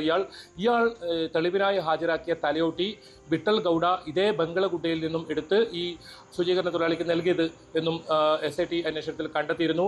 ഇതേ തുടർന്നാണ് വിട്ടല ഗൗഡിയുമായി ഈ ഒരു പ്രദേശത്ത് ബംഗളഗുഡയിൽ എത്തുകയും ഇവിടെ പരിശോധന നടത്തുകയും ഇത്തരത്തിൽ കൂടുതൽ മൃതദേഹാവശങ്ങൾ ലഭിക്കുന്ന സാഹചര്യം ഉണ്ടായത്. അതോടൊപ്പം മന്ത്രവാദം ചെയ്തു എന്ന് സംശയിക്കപ്പെടുന്ന ചില വസ്തുക്കളും ഇവിടെ നിന്ന് ലഭിച്ചിട്ടുണ്ട്. അതും SIT പരിശോധിക്കുന്നുണ്ട്. പാത്രങ്ങൾ ഉൾപ്പെടെയുള്ളവയാണ് ഇവിടെ നിന്നും കണ്ടെത്തിയത്. അതായത് നേത്രാപതി പുഴയോട് ചേർന്ന് കിടക്കുന്ന സംസ്ഥാന പാതയോട് ചേർന്ന് കിടക്കുന്ന ഒരു പ്രദേശമാണ് ഈ ബംഗളഗുഡെ. നേരത്തെ തന്നെ വാർത്തകളിൽ ഇടം പിടിച്ച ഒരു സ്ഥലമാണ്. കാരണം ഇതിന് ചുറ്റുമുള്ള സ്ഥലങ്ങളാണ് ഈ 1 മുതൽ 13 വരെ മാർക്ക് ചെയ്തിട്ടുള്ള പ്രദേശം. ഇവിടെയാണ് SIT വലിയ തോതിൽ പരിശോധന നടത്തിയതും 6 എന്ന് പറയുന്ന പോയിന്റിൽ നിന്നും നേരത്തെ മൃതദേഹാവശങ്ങൾ ലഭിച്ചത്. അതോടൊപ്പം 11A എന്ന് പറയുന്ന സ്ഥലം, അതായത് ഒരു മനുഷ്യന്റെ പൂർണ്ണ അസ്ഥികൂടവും ഒപ്പം അസ്ഥികളും ലഭിച്ച സ്ഥലം, അത് ബംഗളഗുഡയാണ്. ഈ ബംഗളഗുഡയ്ക്ക് അകത്തു നിന്നാണ് ഇത്തരത്തിൽ മൃതദേഹാവശങ്ങൾ നേരത്തെ ലഭിച്ചിരുന്നത്. അതാണ് സാഹചര്യം. ഏതായാലും നമുക്ക് കാത്തിരുന്ന് കാണണം ഈ തെളിവുകൾ എങ്ങനെ SITയുടെ അന്വേഷണത്തെ സഹായിക്കുമെന്ന കാര്യത്തിൽ. അതേസമയം ഈ ധർമ്മസ്ഥലയിൽ കൂട്ടക്കൊല നടന്നു എന്നതിൽ ഉറച്ചു നിൽക്കുന്നുവെന്നാണ് മനാഫിന്റെ പ്രതികരണം. SITക്ക് തെളിവുകൾ കൈമാറിയിട്ടുണ്ട്. നിയമപോരാട്ടം തുടരുമെന്നും മനാഫ് വ്യക്തമാക്കി. ഏറ്റവും കൂടുതൽ ചോദ്യം ചെയ്ത കാര്യങ്ങളാണ് നിങ്ങൾ ചോദിച്ചത്. അതായത് ആ തലയോട്ടി എവിടുന്ന് കിട്ടി, ആര് കൊണ്ടു തടുത്തു, ആ വക കാര്യങ്ങളൊക്കെ എന്നോട് ചോദ്യം ചെയ്തിട്ടുണ്ട്. ഞാൻ അതിന് കൃത്യമായിട്ടുള്ള തെളിവ് കൊടുത്തിട്ടുണ്ട്. അതിനവർക്ക് തെളിവ് എൻ്റെ കയ്യിൽ മാത്രമേ ഉള്ളായിരുന്നു. അത് ഞാൻ കൃത്യമായി കൊടുത്തു. അത് അവർക്കൊരു വലിയൊരു കിട്ടലാണ്, ഒരു അന്വേഷണത്തിന് വലിയ വൈത്തിരിവാണ്. അതുപോലെ തന്നെ ഈ ഒരു ചോദ്യം ചെയ്യലിൽ ശിരൂര് വരെ വന്നിട്ടുണ്ട്. ചോദ്യം ചെയ്യലിൽ ശിരൂരിൽ അപകടം ഉണ്ടാക്കിയ ഞാനാണെന്ന് പോലും ആ തരത്തിൽ വരെ ചോദ്യം ചെയ്യലുകൾ ഉണ്ടായിട്ടുണ്ട്. അത് ചോദ്യം ചെയ്യലിന്റെ ഭാഗമായിട്ട് ഞാൻ അതിനെ കാണുന്നുള്ളൂ. സുജാത ഭട്ട് പറയുന്ന കാര്യങ്ങളിൽ അന്നേ എന്റെ ചാനലിൽ പോയി കണ്ടാൽ മനസ്സിലാവും. പല സമയത്തും പല രീതിയിലുള്ള സംസാരമാണ്. അത് അവരുടെ പ്രായവും അവരുടെ മാനസികാവസ്ഥയും മോശമാണ്, മനസ്സിലാക്കണം. അപ്പം എന്താ പറഞ്ഞു കഴിഞ്ഞാൽ പെട്ടെന്ന് ഒരാൾ വന്നിട്ട് നമ്മളെ ഒരു പോരാട്ടത്തിന്റെ ഇടയിൽ എനിക്ക് ഒരു നീതി മേടിച്ചു കൊണ്ടുപോകാന്ന് പറഞ്ഞിട്ട് വരുമ്പോൾ സ്വാഭാവികമായിട്ടും എല്ലാവരും എന്ത് ചെയ്യും എന്ന് പറഞ്ഞു കഴിഞ്ഞാൽ അത് പരിഗണിക്കും. അത്രേ ചെയ്തിട്ടുള്ളൂ. അയ്യപ്പ സംഗമത്തിന് ഹൈക്കോടതിയുടെ അനുമതി.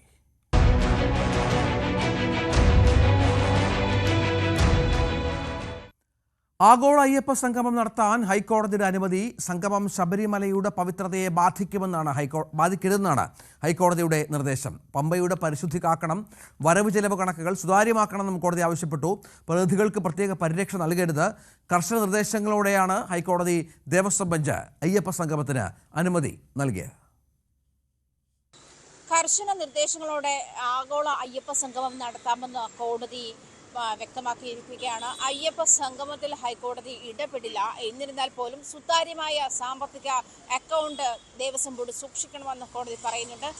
പ്രത്യേകിച്ചും ക്ഷണിതാക്കൾക്ക് പ്രത്യേക പരിഗണന നൽകേണ്ടതില്ല. സാധാരണ വിശ്വാസി സമൂഹത്തിന് നൽകുന്ന പരിഗണന മാത്രം നൽകിയാൽ മതി എന്നും കോടതി നിർദ്ദേശിക്കുകയുണ്ടായി. മറ്റൊരു പ്രത്യേക കാര്യം കോടതി ചൂണ്ടിക്കാട്ടിയത് പുണ്യം പുങ്കാവനമായി കരുതിപ്പോകുന്ന ശബരിമലയുടെ പാരിസ്ഥിതിയെ ബാധിക്കുന്ന തരത്തിലുള്ള അല്ലെങ്കിൽ ശബരിമലയ്ക്ക് പാരിസ്ഥിതിക ഹാനി ഉണ്ടാക്കുന്ന തരത്തിലുള്ള ഒരു തരത്തിലുള്ള വസ്തുക്കളും ഉപയോഗിക്കാൻ പാടില്ല എന്നുള്ള കാര്യത്തിൽ വ്യക്തത വേണം. അത് അക്കാര്യത്തിൽ കൃത്യമായ ധാരണയുണ്ടാകണമെന്നും ഹൈക്കോടതി ചൂണ്ടിക്കാട്ടി. ദേവസ്വം ബെഞ്ചാണ് ഹർജി പരിഗണിച്ചത്. ദേവസ്വം ബെഞ്ചിൻ്റെതാണ് വിധി. കഴിഞ്ഞ ദിവസങ്ങളിലായി സർക്കാർ നിരവധി ചോദ്യങ്ങൾ ഇതുമായി ബന്ധപ്പെട്ട് കോടതിയിൽ നിന്ന് നേരിടേണ്ടി വന്നതാണ്. ഏത് സാഹചര്യത്തിലാണ് ആഗോള അയ്യപ്പ സംഗമം സംഘടിപ്പിക്കുന്നത്? ക്ഷണിതാക്കളുടെ മാനദണ്ഡം എന്താണ്? ലഭിക്കുന്ന പണം എങ്ങനെയാണ് ചെലവഴിക്കാൻ ഉദ്ദേശിക്കുക? ശബരി റെയിലിനും ശബരിമല മാസ്റ്റർ പ്ലാനിനുമായി ഈ പണം ചെലവഴിക്കുന്ന സാഹചര്യം ഉണ്ടാകുമോ? തുടങ്ങിയ കാര്യങ്ങളൊക്കെ സർക്കാർ കോടതിയിൽ നിന്നും നേരിടേണ്ടി വന്ന ചോദ്യങ്ങളാണ്. അതിനുശേഷമാണ് ഇന്ന് ഹൈക്കോടതി അയ്യപ്പ സംഗമം നടത്താമെന്നുള്ള തീരുമാനത്തിലെത്തുകയും അത് കർശന നിർദ്ദേശങ്ങളോടും നിയന്ത്രണങ്ങളോടും കൂടി വേണം എന്നുള്ള നിർദ്ദേശവും കോടതി മുന്നോട്ട് വെച്ചത്. അയ്യപ്പ സംഗമത്തിനെതിരായ ഹർജികൾ തള്ളിയ ഹൈക്കോടതി വിധിയെ കൂടുതൽ ആത്മവിശ്വാസം നൽകുന്നതെന്നാണ് തിരുവിതാംകൂർ ദേവസ്വം ബോർഡിന്റെ പ്രസിഡന്റ് PS പ്രശാന്തിന്റെ ന്യൂസ് ഏരിയയിലുള്ള പ്രതികരണം. ആഗോള അയ്യപ്പ സംഗമം നടത്തരുതെന്ന് ആവശ്യപ്പെട്ടുകൊണ്ട് ഹൈക്കോടതിയിൽ ഫയൽ ചെയ്ത ഹർജി ഇപ്പോൾ കോടതി തള്ളിയിരിക്കുകയാണ്. എന്തായാലും Devaswom board president PS Prashanth എന്നോടൊപ്പം ചേരുന്നു. എങ്ങനെ കാണുന്നു കോടതിയുടെ ഈ ഇടപെടൽ? ഞങ്ങൾക്ക് നല്ല ആത്മവിശ്വാസവും പ്രചോദനവും നൽകുന്നൊരു വിധിയാണ്. ഒരു കൂട്ടം ഹർജികളാണ് ഹൈക്കോടതിയുടെ മുന്നിലെത്തിയിരുന്നത്. കൃത്യമായി സ്വാഭാവികമായും ഹൈക്കോടതി ദേവസ്വം ബോർഡിനോടും ഗവൺമെന്റിനോടും ഇതുമായി ബന്ധപ്പെട്ട കാര്യങ്ങൾ ചോദിച്ചു. ഞങ്ങളുടെ അഡ്വക്കേറ്റ് ജനറൽ, ഗവൺമെന്റിന്റെ അഡ്വക്കേറ്റ് ജനറലും ഞങ്ങളുടെ സ്റ്റാൻഡിംഗ് കൗൺസിലും കൃത്യമായ മറുപടികൾ കോടതിക്ക് മുന്നിൽ ധരിപ്പിച്ചു. അതിന്റെ അടിസ്ഥാനത്തിലാണ് കോടതി ഇതിന് അനുമതി നൽകിയിരിക്കുന്നത്. ഇത് ഞങ്ങൾക്കൊരു കോടതി എന്താണോ പറഞ്ഞിരിക്കുന്നത് അത് കൃത്യമായി പാലിച്ചുകൊണ്ട് ഞങ്ങൾ മുന്നോട്ട് പോകും. ശബരിമലയുടെ അടിസ്ഥാന വികസനമാണ് ഞങ്ങളുടെ പ്രധാനപ്പെട്ട ലക്ഷ്യം. അത് സാധ്യമാകണം. അതിൽ ഞങ്ങൾക്ക് രാഷ്ട്രീയമോ ജാതിയോ മതമോ ഒന്നുമില്ല. അതുകൊണ്ട് ശബരിമലയുടെ വികസനത്തിന് വേണ്ടി എല്ലാവരും ഒറ്റക്കെട്ടായി പ്രതിഷേധങ്ങളും ഒക്കെ മാറ്റിവെച്ചുകൊണ്ട് ഞങ്ങളോട് സഹകരിക്കണമെന്നാണ് വിനയപൂർവ്വമായ അഭ്യർത്ഥന. ഇപ്പോഴും പ്രതിപക്ഷം ഒരു വിട്ടുവീഴ്ചയില്ലാത്ത നിലപാടിൽ നിൽക്കുകയാണ് രാഷ്ട്രീയമായിട്ട്. പിന്നീട് എപ്പോഴെങ്കിലും പ്രതിപക്ഷ നേതാവിനെയോ അല്ലെങ്കിൽ കോൺഗ്രസിലെ ഏതെങ്കിലും നേതാക്കന്മാരുമായി ഒരു ഒത്തുതീർപ്പ് ചർച്ച നടന്നിട്ടുണ്ട്? അല്ല, അങ്ങനെ ഇതിൽ പോയിട്ടില്ല. ഞങ്ങൾ പ്രതിപക്ഷ നേതാവിനെ ഓഫീസിൽ പോയി അദ്ദേഹത്തിന്റെ പ്രൈവറ്റ് സെക്രട്ടറിയെ കത്തൊക്കെ ഏൽപ്പിച്ചല്ലോ. അതിനുശേഷം പിന്നെ പോയിട്ടില്ല. പക്ഷെ ഞങ്ങൾ വീണ്ടും തയ്യാറാണ്. ഞങ്ങളെ സംബന്ധിച്ചിടത്തോളം അതിന് ഞങ്ങൾക്കൊരു ഈഗോയുടെ പ്രശ്നമില്ല. ഞങ്ങൾ വീണ്ടും തയ്യാറാണ്. ചർച്ച നടത്താൻ എല്ലാവരും ഈ അയ്യപ്പ സംഗമത്തിൽ പങ്കെടുക്കണം എന്നാണ് ഞങ്ങളുടെ വിനയപൂർവ്വമായ അഭ്യർത്ഥന. അതിന് ഞങ്ങൾക്കൊരു ഈഗോയുമില്ല. എല്ലാവരും വരണം. ഞങ്ങൾ വീണ്ടും എല്ലാവരെയും ക്ഷണിക്കാനും ചർച്ച നടത്താനും ഞങ്ങൾ തയ്യാറാണ്. ശബരിമലയുമായി ബന്ധപ്പെട്ട് അടിസ്ഥാന വികസനം, ശബരിമല എന്ന് പറയുന്നത് കേവലം ശബരിമലയുടെ വികസനം മാത്രമല്ല, അത് തിരുവിതാംകൂർ ദേവസ്വം ബോർഡിന് കീഴിലുള്ള ഒട്ടേറെ ക്ഷേത്രങ്ങളുടെ അഭിവൃദ്ധിയും വികസനവും കൂടിയാണ്. അതുകൊണ്ട് ഇത് കേവലം ഒരു ശബരിമലയുടെ മാത്രം കാര്യമായി കാണാതെ തിരുവിതാംകൂർ ദേവസ്വം ബോർഡിന്റെ കീഴിലുള്ള ക്ഷേത്രങ്ങളുടെയൊക്കെ ഒരു സമഗ്ര വികസനത്തിന് പറ്റിയ ഒരു അന്തരീക്ഷമാണ്. ആ അന്തരീക്ഷം ഒരുക്കണം. അതിനു വേണ്ടിയിട്ട് പ്രതിപക്ഷ നേതാവും മറ്റെല്ലാ BJPയുടെ ഉൾപ്പെടെ നേതാക്കന്മാരെല്ലാം ഞങ്ങളോട് സഹകരിക്കണമെന്നാണ് വിനയപൂർവ്വമായ അഭ്യർത്ഥന. അയ്യപ്പ സംഗമം നടക്കാനിരിക്കെ ശബരിമലയിൽ പ്രായവ്യത്യാസമില്ലാതെ സ്ത്രീകളെ പ്രവേശിപ്പിക്കാമെന്ന കോടതിയിലെടുത്ത നിലപാട് തള്ളാനോ കൊള്ളാനോ തയ്യാറാകാതെ സർക്കാർ അയ്യപ്പ സംഗമത്തിൽ പങ്കെടുക്കുന്ന ഹൈന്ദവ സംഘടനകൾക്ക് യുവതീ പ്രവേശന വിഷയത്തിൽ ഒരു ഉറപ്പും നൽകിയിട്ടില്ലെന്ന് ദേവസ്വം മന്ത്രി VN വാസവൻ ന്യൂസ് എയ്റ്റീനോട് പറഞ്ഞു. സത്യവാങ്മൂലം തിരുത്താൻ നിയമോപദേശം തേടിയെന്ന് ദേവസ്വം ബോർഡ് പ്രസിഡന്റ് പറഞ്ഞത് സർക്കാരുമായി ആലോചിച്ചിട്ടില്ലെന്നും വാസവൻ പറഞ്ഞു. Travancore Devaswom board president PS Prashanth അദ്ദേഹം വാർത്താ സമ്മേളനത്തിൽ തന്നെ പറഞ്ഞ ഒരു കാര്യമാണ്, ഈ ആചാര അനുഷ്ഠാനങ്ങൾ പാലിച്ചുകൊണ്ട് തന്നെ, അതായത് ശബരിമലയിലെ ആചാര അനുഷ്ഠാനങ്ങളിൽ ഭക്തർക്ക് ബുദ്ധിമുട്ടുണ്ടാകാത്ത രീതിയിൽ സുപ്രീം കോടതിയിൽ സത്യവാങ്മൂലം തിരുത്തുന്നതിനെക്കുറിച്ച് ഞങ്ങൾ നിയമോപദേശം തേടിയിട്ടുണ്ട് എന്ന്. എന്തിനാണ് ഈ സമയത്ത് അങ്ങനെ ഒരു അഭിപ്രായ പഠനം നടത്തുന്നത്? അയ്യപ്പ സംഗമവും ഈ സുപ്രീം കോടതിയിലെ സത്യവാങ്മൂലവും തമ്മിൽ എന്ത് ബന്ധമാണ്? ഒന്നുമില്ല. അത് അദ്ദേഹം പിന്നെ എന്താണെന്ന് അങ്ങനെ പറഞ്ഞാൽ അദ്ദേഹത്തോട് ചോദിച്ചില്ല പറയാൻ വേണ്ടി. ഞാൻ ഇപ്പോൾ ഗവൺമെൻറ്റിനെ സംബന്ധിച്ചോളം ഈ കാര്യത്തിലുള്ള നിലപാട് ഈ സംഘവുമായി ബന്ധപ്പെട്ട് ആ വിഷയം ചർച്ച ചെയ്യപ്പെടേണ്ടതേ ഇല്ല. കാരണം ചർച്ചയുള്ള അജണ്ടയില്ല. ഒന്ന്. രണ്ട്, ബഹുമാനപ്പെട്ട സുപ്രീം കോടതി റിവ്യൂ പെറ്റീഷനായി സ്വീകരിച്ചിട്ടുള്ള ഒരു വിഷയത്തെക്കുറിച്ച് ഇപ്പോൾ അങ്ങനെ ഒരു അഭിപ്രായം പറയുന്നത് സബ്ജുഡീസായി മാറുകയും ചെയ്യാൻ പറയാൻ പാടില്ല, ചോദിക്കാനും പാടില്ല. അതുകൊണ്ട് അതിൻ്റെ വിഷയങ്ങൾ എന്തെങ്കിലും വരുന്ന ഘട്ടങ്ങളിൽ ഏതെങ്കിലും അഭിപ്രായം ഗവൺമെൻറ് പറയേണ്ടി വന്നാൽ ആ സമയത്ത് കൂടിയാലോചിച്ച് ആ കാര്യങ്ങൾ അഭിപ്രായം രേഖപ്പെടുത്തേണ്ട സമയത്ത് മാത്രം രേഖപ്പെടുത്തും. ഇപ്പോൾ ഈ അയ്യപ്പ സംഗമത്തിൽ അത്രയൊരു അജണ്ടയേ ഇല്ല, ചർച്ച ചെയ്യപ്പെടേണ്ട ഒരു വിഷയമേ അല്ല. അത് അദ്ദേഹം പറഞ്ഞത് എന്തുകൊണ്ടാണെന്നുള്ളത് അദ്ദേഹത്തോട് അതായത് വ്യക്തതയില്ല ഇപ്പോഴും നിലപാടിന് എന്നാണ് മനസ്സിലാക്കേണ്ടത്. സർക്കാരിൻ്റെ ദേവസ്വം ബോർഡും സർക്കാരുമായി വിഷയത്തിൽ ഒരു ധാരണയില്ല എന്നുള്ള വിവരങ്ങളൊക്കെയാണ് ഈ വാക്കുകളിൽ നിന്ന് പുറത്തു വരുന്നത്. ആഗോള അയ്യപ്പ സംഗമം നാടകമെന്നാണ് BJPയുടെ സംസ്ഥാന അധ്യക്ഷൻ രാജീവ് ചന്ദ്രശേഖർ പറഞ്ഞത്. അയ്യപ്പ സംഗമം നടത്തി ജനശ്രദ്ധ മാറ്റാനാകില്ല, തന്നെ അയ്യപ്പ സംഗമത്തിന് ക്ഷണിച്ചില്ലെന്നും ക്ഷണിച്ചാൽ പോകുമോ എന്ന് അപ്പോൾ പറയാമെന്നും അദ്ദേഹം പറഞ്ഞു. ഞാൻ എന്താ പറഞ്ഞത്, ഇതൊരു നാടകമാണ്, ഇത് അവരുടെ ഒരു ഡെസ്പറേഷനാണ്. കാരണം 10 കൊല്ലം ഈ അയ്യപ്പത്തിനെതിരെ പറഞ്ഞ് നടക്കുന്ന ആൾക്കാർ ഇന്ന് ഈ 4 മാസം മുമ്പേ ഓരോരോ ഡ്രാമ ചെയ്യുമ്പോൾ അത് ഡ്രാമ ആയിട്ട് എന്നെ കാണണമെന്നാണ് ഞാൻ അന്ന് എൻ്റെ ഒരു അഭ്യർത്ഥന. അല്ല, എന്നോട് ചോദിച്ചില്ലല്ലോ, എന്നെ ഇൻവൈറ്റ് ചെയ്യാണ്ട് ഞാൻ എങ്ങനെ പോകുന്നു? എന്നോട് അന്ന് ചോദിച്ചു, ഞാൻ പറഞ്ഞു എന്നെ ഇൻവൈറ്റ് ചെയ്തിട്ടില്ലല്ലോ, പിന്നെ എന്തിനാ ഞാൻ ഇങ്ങനെ എൻ്റെ അല്ല അത് ക്ഷണിക്കട്ടെ, ആദ്യം ക്ഷണിക്കട്ടെ. തെരഞ്ഞെടുപ്പിന് തന്ത്രമൊരുക്കി BJP.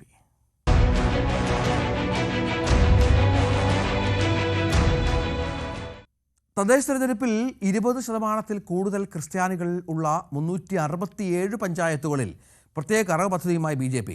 വാർഡ് തലത്തിൽ വരെ സമ്പർക്കത്തിനായി ക്രിസ്ത്യൻ നേതാക്കൾ ഉൾപ്പെടുന്ന പ്രത്യേക കമ്മിറ്റികൾ ഉണ്ടാക്കാനാണ് തീരുമാനം.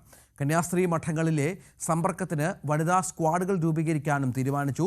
ഈ മേഖലകളിൽ 5% ക്രൈസ്തവ വോട്ടുകൾ നേടിയെടുക്കാനാണ് BJPയുടെ നീക്കം.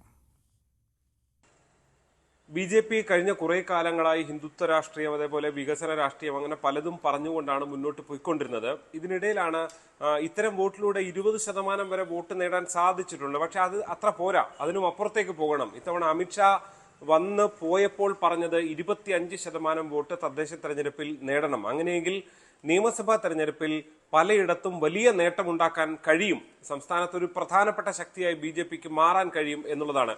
ഇതിന്റെ ഭാഗമായിട്ടുള്ള ആലോചനകളാണ് കഴിഞ്ഞ 1-2 ദിവസമായി കോട്ടയത്ത് നടന്നു വരുന്നത്. വിവിധ മോർച്ചകൾ ഒക്കെ കേന്ദ്രീകരിച്ച്, യുവമോർച്ച, മഹിളാ മോർച്ച ഒക്കെ കേന്ദ്രീകരിച്ച് പലതരത്തിൽ പരിപാടികളുടെ ആസൂത്രണം നടക്കുന്നുണ്ട്. ഇതിനൊക്കെ പുറമെയാണ് ഏറ്റവും പ്രധാനപ്പെട്ടത്, കഴിഞ്ഞ കുറെ കാലമായി ക്രൈസ്തവ വിഭാഗങ്ങളെ ചേർത്ത് നിർത്താനുള്ള ശ്രമമാണ് BJP നടത്തിക്കൊണ്ടിരിക്കുന്നത്. ഈ ഛത്തീസ്ഗഡിലെ കന്യാസ്ത്രീകളുടെ പ്രശ്നം അടക്കമുള്ള വിഷയങ്ങളിൽ BJP സംസ്ഥാന അധ്യക്ഷൻ തന്നെ നേരിട്ടിടപെട്ട് കന്യാസ്ത്രീകളെ മോചിപ്പിക്കുന്ന അടക്കമുള്ള നടപടികളിലേക്ക് കാര്യങ്ങൾ നീങ്ങിയതിന്റെ ലക്ഷ്യവും ഒരു പരിധിവരെ രാഷ്ട്രീയ നേട്ടവും അതുതന്നെയാണ് എന്ന കാര്യത്തിൽ യാതൊരു സംശയവുമില്ല.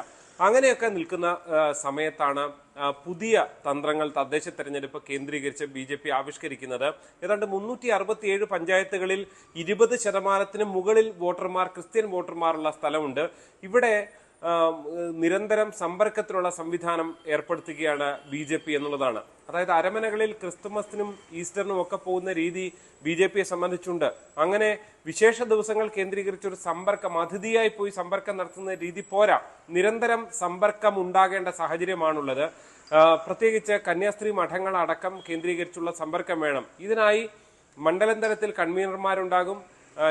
ക്രിസ്ത്യൻ ഔട്ട്റീച്ചിന് താഴെ തട്ടിൽ വാർഡ് തലത്തിൽ വരെ ഏതാണ്ട് 4-5 പേരടങ്ങുന്ന സമിതികൾ ഉണ്ടാകും. വനിതാ സ്ക്വാഡിനെയാണ് കന്യാസ്ത്രീകൾ അടക്കമുള്ളവരുടെ അടുത്തെത്തി അവരുമായി സമ്പർക്കത്തിന് നിയോഗിക്കുന്നത്. ക്രൈസ്തവ വിഭാഗങ്ങളെ പരമാവധി കേൾക്കണം, അവരുടെ പ്രശ്നങ്ങൾ കേൾക്കണം, അതിനുശേഷം അതിനുള്ള പരിഹാരങ്ങൾക്ക് വേണ്ടിയുള്ള ശ്രമം നടത്തണം. അങ്ങനെയാണ് ആ വിഭാഗങ്ങളിലേക്ക് അവരുടെ പ്രശ്നങ്ങളിൽ ഇടപെട്ടുകൊണ്ട് കയറി ചെല്ലുക എന്നുള്ളതാണ് BJPയുടെ ഒരു പ്രധാന തന്ത്രമായി വരുന്നത്. അതിനുവേണ്ടിയുള്ള വലിയ ശ്രമങ്ങൾ ഇനിയുള്ള ദിവസങ്ങളിൽ ഇതുമായി ബന്ധപ്പെട്ട് ഉണ്ടാകുമെന്ന കാര്യത്തിൽ ഏതാണ്ടൊരു തീരുമാനവും എടുത്തു കഴിഞ്ഞിരിക്കുന്നു. ജില്ലയിലടക്കമുള്ള ക്രൈസ്തവ ഭാരവാഹികൾ അഥവാ ആ നിലയിലുള്ള ആളുകളുടെ യോഗം കൂടി ചേർന്നുകൊണ്ടാണ് എങ്ങനെയാണ് ഇതിലേക്ക് ചേർന്ന് നിൽക്കാം എന്ന സംബന്ധിച്ചുള്ള തന്ത്രങ്ങൾ BJP ആവിഷ്കരിക്കുന്നത്. ഏറ്റവും അടുത്ത ദിവസങ്ങളിൽ തന്നെ ഇത് ഫലത്തിൽ തുടങ്ങാനാണ് തീരുമാനം. എന്തായാലും ഇന്ന് ക്നാനായ കത്തോലിക്ക സഭയുടെ ആസ്ഥാനത്ത് രാജീവ് ചന്ദ്രശേഖർ BJP സംസ്ഥാന അധ്യക്ഷൻ സന്ദർശനം നടത്തുകയും അവിടെ നിന്ന് പ്രഭാത ഭക്ഷണം കഴിക്കുകയൊക്കെ ചെയ്യുന്നത് ഇത്തരം സമ്പർക്കങ്ങളുടെ ഭാഗമാണ്. സംസ്ഥാന തലത്തിലുള്ള നേതാക്കൾ മാത്രം പോരാ, താഴെത്തട്ടുള്ള പ്രവർത്തകർക്കടക്കം ഇത്തരം കേന്ദ്രങ്ങളുമായി ബന്ധം വേണം, എങ്കിൽ മാത്രമേ നേട്ടമുണ്ടാകൂ എന്നുള്ളതാണ് BJPയുടെ ഒരു കണക്കുകൂട്ടൽ. ഇടവേള.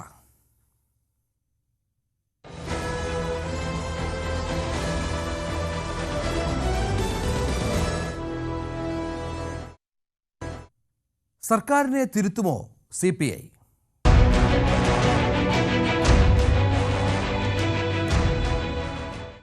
CPI സംസ്ഥാന സമ്മേളനത്തിൽ മുഖ്യമന്ത്രിക്കും പോലീസിനുമെതിരെ അതിരൂക്ഷ വിമർശനം. പോലീസിൽ താഴെ മുതൽ മുകൾ തട്ടുവരെ ക്രിമിനൽ ബന്ധമുള്ളവരാണെന്നാണ് കൊല്ലത്തുനിന്നുള്ള അംഗങ്ങൾ വിമർശനം ഉന്നയിച്ചത്. BJPയുമായി MR അജിത് കുമാറിന് ബന്ധമുള്ളതുകൊണ്ടാണ് മുഖ്യമന്ത്രി പ്രത്യേക സംരക്ഷണം ഒരുക്കുന്നത്. അജിത് കുമാറിനെ പോലുള്ളവരെ സംരക്ഷിക്കുമ്പോൾ സ്റ്റേഷനിലെത്തുന്ന ലോക്കൽ സെക്രട്ടറി വരെ ഇടിമേടിക്കുന്ന സ്ഥിതിയാണ്. RSS ഫ്രാക്ഷനുകളാണ് പോലീസിനെ നയിക്കുന്നതെന്നും വിമർശനം ഉയർന്നു. ശരണ്യ, വലിയ വിമർശനമാണ്. ഇന്നലെയും സമാനമായി രാഷ്ട്രീയ റിപ്പോർട്ടിൽ വിമർശനമുണ്ടായിരുന്നു. അത് വകുപ്പുകളുമായി ബന്ധപ്പെട്ടായിരുന്നു, പണം അനുവദിക്കുന്നതുമായി ബന്ധപ്പെട്ടായിരുന്നു. ഇപ്പോൾ മുഖ്യമന്ത്രിയും ആഭ്യന്തര വകുപ്പിനെയും നേരിട്ട് വിമർശിക്കുകയാണ് മുന്നണിയിലെ രണ്ടാമത്തെ പ്രധാന പാർട്ടി.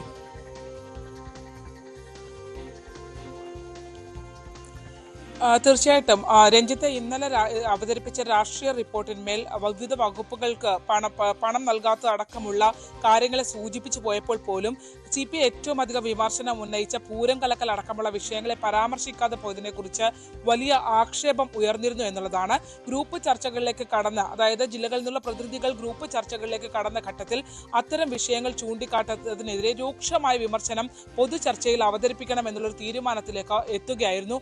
അങ്ങനെ ഏറ്റവും അധികം വിമർശനം ഇന്ന് നേരിട്ടത് തുടക്കം മുതൽ തന്നെ, അതായത് ഈ പൊതുചർച്ച ആരംഭിച്ച തുടക്കം മുതൽ തന്നെ മുഖ്യമന്ത്രിക്കും ആഭ്യന്തര വകുപ്പിനുമെതിരെയാണ് ഏറ്റവും അധികം രൂക്ഷ വിമർശനങ്ങൾ നേരിടേണ്ടി വന്നത്. ജില്ലാ സമ്മേളനങ്ങൾ ഇതുപോലെ തന്നെ കൊല്ലം ജില്ലയാണ് അതിരൂക്ഷമായ വിമർശനം MR അജിത് കുമാറിന്റെ വിഷയത്തിൽ ഉന്നയിച്ചത്. ഒപ്പം അവർ പറഞ്ഞൊരു പ്രധാനപ്പെട്ട കാര്യം, MR അജിത് കുമാറിന് BJPയുമായുള്ള ബന്ധമാണ് മുഖ്യമന്ത്രി, ആ BJPയുമായുള്ള ബന്ധം കൊണ്ടാണ് മുഖ്യമന്ത്രി പ്രത്യേക സംരക്ഷണം ഒരുക്കുന്നത് എന്നുള്ളതാണ്. പൂരം കലക്കലിൽ അദ്ദേഹത്തിന്റെ പങ്കാളിത്തത്തെക്കുറിച്ച് ഇപ്പോഴും സംസ്ഥാന സർക്കാരിന് സംശയമാണുള്ളത്. സംസ്ഥാനത്തെ ഒരു മന്ത്രി, റവന്യൂ മന്ത്രി നേരിട്ട് വിളിച്ചാൽ പോലും ഫോൺ എടുക്കാത്ത ഉദ്യോഗസ്ഥനെ പോലീസ് ആഭ്യന്തര വകുപ്പ് സംരക്ഷിക്കുന്നു.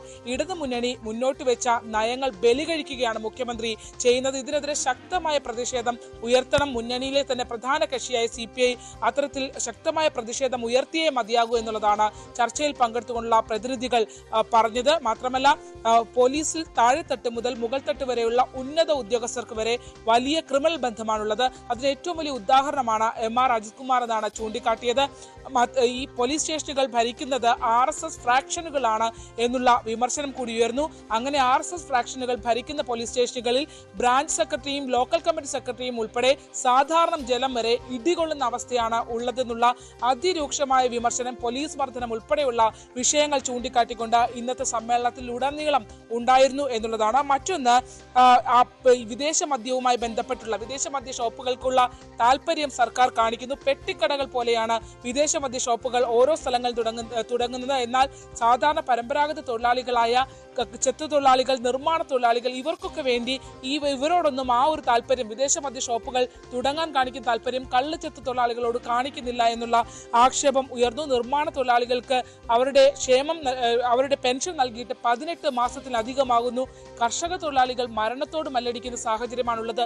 ഈ മരണത്തോട് മല്ലടിക്കുന്ന സാഹചര്യത്തിൽ നിൽക്കുമ്പോൾ പോലും ചിറ്റമ്മ നയമാണ് സർക്കാർ ഈ കർഷക തൊഴിലാളികളോടും ഒപ്പം തന്നെ അത് ഭരിക്കുന്ന വകുപ്പിനോടും കാണിക്കുന്നത് എന്നുള്ളതാണ്. സപ്ലൈകോയെ കടക്കണിയിലാക്കി സാമ്പത്തികമായി ഞെരുക്കി എന്നുള്ളത് കൂടി ചൂണ്ടിക്കാട്ടുന്നു. ആത്മാർത്ഥമായി കേന്ദ്രത്തെ നമ്മൾ ന്യായീകരണ തൊഴിലാളികളെ പോലെ കേന്ദ്രത്തിന്റെ കുഴപ്പമാണെന്ന് പറയുമ്പോൾ പോലും ആത്മാർത്ഥമായി നെഞ്ചത്ത് കൈവച്ച് ചിന്തിക്കേണ്ടിയിരിക്കുന്നു ആരുടെ കുഴപ്പമാണ് എന്നുള്ള രീതിയിലുള്ള വിമർശനമാണ്. ആലപ്പുഴയിൽ കളർകോട് നടക്കുന്ന CPIയുടെ സംസ്ഥാന സമ്മേളനത്തിൽ സർക്കാരിനെതിരെ ഉയരുന്നത്. CPI ചെറിയ മീനല്ല. LDF സർക്കാരിലെ രണ്ടാമത്തെ പ്രധാനപ്പെട്ട പാർട്ടിയാണ്. 4 മന്ത്രിമാരുള്ള പാർട്ടിയാണ്. അവർ തന്നെയാണ് സ്വന്തം ഭരണത്തിനെതിരെ രൂക്ഷ വിമർശനം ഉന്നയിക്കുന്നത് എന്നുള്ളത് കേരള രാഷ്ട്രീയത്തിൽ വളരെ കൗതുകകരമായ ഒരു കാര്യമായി മാറുകയാണ്. ഈ മദ്യത്തിനെതിരെയൊക്കെ, ഈ ബീവറേജിനെതിരെയൊക്കെ വിമർശനം ഉന്നയിക്കുമ്പോൾ ഈ സർക്കാർ ഓടുന്നത് ഈ പൈസ കൊണ്ടൊക്കെയാണ് എന്ന് കൂടി CPI എന്ന പാർട്ടി മനസ്സിലാക്കണം. കാരണം കള്ള് വിൽപ്പന ഇല്ലെങ്കിൽ, നമ്മളിപ്പോൾ ഓണത്തിൻ്റെയൊക്കെ മദ്യവിൽപ്പനയുടെ കണക്കുകൾ കേട്ടാണ്. ഇതില്ലെങ്കിൽ ഈ സർക്കാർ ഉദ്യോഗസ്ഥർക്ക് പോലും ശമ്പളം നൽകാനുള്ള പണം ഉണ്ടാവുകയില്ല. ആ തലത്തിലേക്ക് ഈ സർക്കാർ എത്തി എന്നതുകൂടി ആ സർക്കാരിൻ്റെ ഭാഗമായ CPI ഓർക്കുകയും വേണമെന്നുകൂടി പറയുകയാണ്. നമുക്കിനിയും വളരെ പ്രധാനപ്പെട്ട സെഗ്മെൻറ്റിലേക്ക് പോകണം. മുകളിൽ ഒരാളുണ്ട്.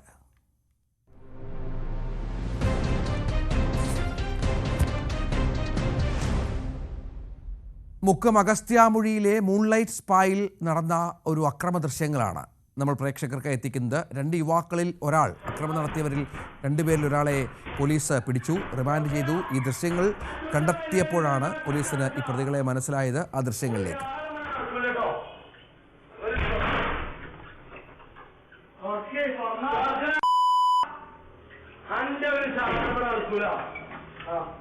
മുക്കത്തെ മൂൺലൈറ്റ് സ്പായിലാണ് ഈ യുവാക്കൾ അക്രമം കാണിച്ചത്. അരീക്കോട് സ്വദേശിയായ കള്ളൻകടവത്ത് മുഹമ്മദ് ആഷിഖാണ് കഴിഞ്ഞ ദിവസം ഈ CCTV ദൃശ്യങ്ങളുടെ അടിസ്ഥാനത്തിൽ പോലീസിന്റെ പിടിയിലായത്.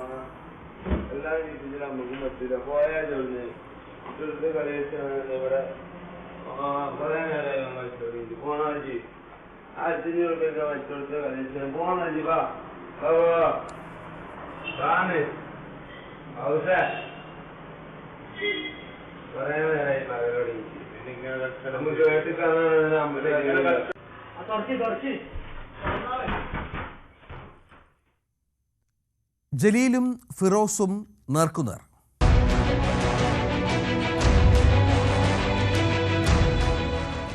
KT ജലീൽ PK ഫിറോസ് പോർ തുടരുകയാണ്. മലയാളം സർവകലാശാല ഭൂമി ഇടപാടിൽ ജലീൽ നേരിട്ട് ഇടപെട്ടുവെന്ന ആരോപണവുമായാണ് PK ഫിറോസ് ഇന്ന് രംഗത്ത് വന്നത്. രേഖകൾ ഉടൻ പുറത്തുവിടുമെന്നും ഫിറോസ് വെല്ലുവിളിച്ചു. ഫിറോസിന്റെ വാക്കുകളിലേക്ക്. അദ്ദേഹം മന്ത്രിയായിരിക്കുന്ന സമയത്ത് നടത്തിയിട്ടുള്ള വളരെ ഗുരുതരമായ ഒരു അഴിമതി പിടിക്കപ്പെടാൻ പോകുന്നു, അത് പുറത്തു വരാൻ പോകുന്നു എന്നതിൻ്റെ വെപ്രാളത്തിലാണ് അദ്ദേഹം ഇപ്പോൾ എനിക്കെതിരെ നിരന്തരമായ ആക്ഷേപങ്ങൾ ഉന്നയിച്ചുകൊണ്ടിരിക്കുന്നത്. ഈ അഴിമതി കൂടി പുറത്തു വന്നാൽ തലയിൽ മുണ്ടിട്ട് നടക്കേണ്ടി വരുമോ എന്ന ഭീതി, വെപ്രാളം, അതാണ് ഇപ്പോൾ അദ്ദേഹത്തിന് പിടികൂടിയിരിക്കുന്നത്. ഒരു മനുഷ്യന് വെപ്രാളം വരുമ്പോൾ പിന്നെ പറയുന്നതിൽ പരസ്പര വിരുദ്ധമായ കാര്യങ്ങളുണ്ടാവും, മനോനില തെറ്റിയതുപോലെ പെരുമാറും. അതേസമയം ഫിറോസിന് ജലീൽ മറുപടിയുമായി രംഗത്ത് വന്നു. ഒരുപാട് രാജ്യങ്ങളിൽ ജോബ് വിസയുള്ള ബിസിനസ്സുകൾ നടത്തുന്ന ഫിറോസ് കുമ്പിടി മാത്രമല്ല, കേരള രാഷ്ട്രീയത്തിലെ മായാവിയാണെന്നും ജലീൽ പ്രതികരിച്ചു. ജലീലിന്റെ വാക്കുകളിലേക്ക്. ഇപ്പോഴത്തെ സംസ്ഥാന ജനറൽ സെക്രട്ടറിക്കെതിരായിട്ടാണ് ചില കാര്യങ്ങൾ പുറത്തു കൊണ്ടുവന്നത്. അതിൽ പ്രധാനമായിട്ടും പറഞ്ഞ കാര്യങ്ങൾ അദ്ദേഹം ഇന്ന് നിഷേധിച്ചിട്ടില്ല. എല്ലാം അദ്ദേഹം അംഗീകരിച്ചിരിക്കുകയാണ്. എല്ലാ കാര്യങ്ങളും അദ്ദേഹം അംഗീകരിച്ചിരിക്കുകയാണ്. കേരളത്തിൽ യൂത്ത് ലീഗിന്റെ എല്ലാ പ്രവർത്തനങ്ങളുടെ മുന്നിലും ചുക്കാൻ പിടിച്ചു നിൽക്കുന്ന ഇദ്ദേഹം ഒരു മായാവി തന്നെയാണ്. കുമ്പിടി എന്ന് പറഞ്ഞാൽ പോരാ, അത് കുറച്ച് താഴ്ന്നു പോകും. പൊളിറ്റിക്കൽ കുമ്പിടിയല്ല, സാക്ഷാൽ മായാവി തന്നെയാണ്. കേരള രാഷ്ട്രീയത്തിലെ മായാവിയാണ് ശ്രീ PK ഫിറോസ്. CV അനുമോദ് ചേരുകയാണ്. അനുമോദ്, ഇത് മലബാർ രാഷ്ട്രീയത്തിലെ പുതിയ ധ്രുവീകരണമൊന്നുമല്ല. പക്ഷേ അപ്പോഴും ഇത്ര അധികം ആരോപണങ്ങളുമായി മുന്നോട്ട് വരുമ്പോൾ നമ്മൾ മറ്റു ചില കാര്യങ്ങൾ കൂടി അനുമാനിക്കണം. എന്താണ് സംഭവിക്കുന്നത് യഥാർത്ഥത്തിൽ അവിടെ? തനിക്കെതിരെ KT ജലീൽ ഉന്നയിച്ച ആരോപണങ്ങൾക്ക് മറുപടി പറയാനും വ്യക്തത വരുത്താനുമായിരുന്നു PK ഫിറോസിന്റെ വാർത്താ സമ്മേളനം. ആ വാർത്താ സമ്മേളനത്തിൽ PK ഫിറോസ് കൂടുതലും ശ്രമിച്ചത് തൻ്റെ ഭാഗത്തുനിന്ന് ഒരു വേണ്ടാത്ത തരത്തിലുള്ള ഇടപെടൽ ഒന്നിനും ഉണ്ടായിട്ടില്ല എന്നുള്ളതാണ്. പക്ഷേ അവിടെയും ജലീൽ ഉന്നയിച്ച ചോദ്യങ്ങൾക്ക് വ്യക്തമായൊരു മറുപടി ഫിറോസ് നൽകിയിട്ടില്ല എന്നുള്ളത് പ്രധാനപ്പെട്ട ഒരു കാര്യമാണ്. താൻ ബിസിനസ് ചെയ്യുന്നത് തെറ്റാണോ, ജോലി ചെയ്ത് ജീവിക്കൂ എന്നെല്ലാം തന്നെ ഫിറോസ് ജലീലിന് മറുപടിയായിട്ട് പറയുമ്പോഴും എങ്ങനെയാണ് ഫിറോസിന് ഈ ഒരു ബിസിനസ്സിലേക്ക് വരാനുള്ള മൂലധനം ലഭിച്ചതെന്ന ചോദ്യത്തിന് കൃത്യമായ മറുപടി ഫിറോസ് നൽകിയിട്ടില്ല. അത് തൻ്റെ വ്യക്തിപരമായ കാര്യമാണ്. അത് ഇൻകം ടാക്സിനെയും പാർട്ടിയെയും ഒക്കെ അറിയിക്കേണ്ടവർ അറിയിച്ചിട്ടുണ്ട്. ജലീലിന് മറുപടി പറയേണ്ട കാര്യമില്ല എന്ന് പറഞ്ഞ് ഒഴിഞ്ഞു മാറുകയാണ് ചെയ്തത്. അതുപോലെ തന്നെ ഇക്കാര്യത്തിൽ വേണമെങ്കിൽ അന്വേഷണം നടത്തട്ടെ എന്നൊരു വെല്ലുവിളിയും ജലീലിനെതിരെ ഫിറോസ് നടത്തിയിട്ടുണ്ട്. ഒപ്പം തന്നെ ഈ ഗൾഫിലുള്ളവരുടെ കാര്യങ്ങൾ അല്ലെങ്കിൽ ഗൾഫിലെ ബിസിനസ്സിനെ കുറിച്ച് കൂടുതൽ വിശദാംശങ്ങൾ ഫിറോസ് നൽകിയില്ല എന്നുള്ളതും ഈ ഘട്ടത്തിലും ഒരു വ്യക്തത വരാത്ത കാര്യമായിട്ട് തന്നെ തുടരുകയാണ്. അതുതന്നെയാണ് ജലീൽ കഴിഞ്ഞ ദിവസങ്ങളിലൊക്കെ ആരോപണമായി ഉന്നയിച്ചത്. അതിൽ പൂർണ്ണമായിട്ടുള്ള ഒരു മറുപടി ഫിറോസിന്റെ ഭാഗത്ത് ഉണ്ടായിട്ടില്ല എന്നുള്ളത് ഈ വാർത്താ സമ്മേളനത്തിന് ശേഷവും ശ്രദ്ധേയമായിട്ടുള്ള ഒരു കാര്യമാണ്. മറുവശത്ത് ജലീലാകട്ടെ ഫിറോസിന്റെ വാർത്താ സമ്മേളനത്തിന് ശേഷം വീണ്ടും മാധ്യമങ്ങളെ കാണുകയും ഉന്നയിച്ച ആരോപണങ്ങളിൽ വീണ്ടും വ്യക്തത വരുത്തണമെന്ന് ആവശ്യപ്പെടുകയും ചെയ്തു. അതായത് 2021 മത്സരിക്കുമ്പോൾ 47 ലക്ഷത്തിന്റെ കടബാധ്യത ഉണ്ടായിരുന്നത് എങ്ങനെ മറികടന്നു, അതുപോലെ തന്നെ അഭിഭാഷകനായി എൻറോൾ ചെയ്ത ആൾ ഇത് ചെയ്യുന്നത് ശരിയാണോ? അപ്പോൾ അതിന് മറുപടിയായിട്ട് ഫിറോസ് നേരത്തെ തന്നെ പറഞ്ഞിരുന്നത് ബാർ അസോസിയേഷൻ അത് അന്വേഷിക്കട്ടെ, അതിനുശേഷം ബാർ അസോസിയേഷന് മറുപടി പറയാമെന്നുള്ളതാണ്. അതായത് ജലീലിന് കൃത്യമായ ഒരു നേരിട്ടുള്ള മറുപടി ഫിറോസ് നൽകിയിട്ടില്ല. പക്ഷേ ജലീൽ ഉന്നയിച്ച ആരോപണങ്ങളിൽ പൂർണ്ണമായൊരു വ്യക്തത ഫിറോസിന് ഈ വാർത്താ സമ്മേളനത്തിലൂടെ നൽകാനും കഴിഞ്ഞിട്ടില്ല.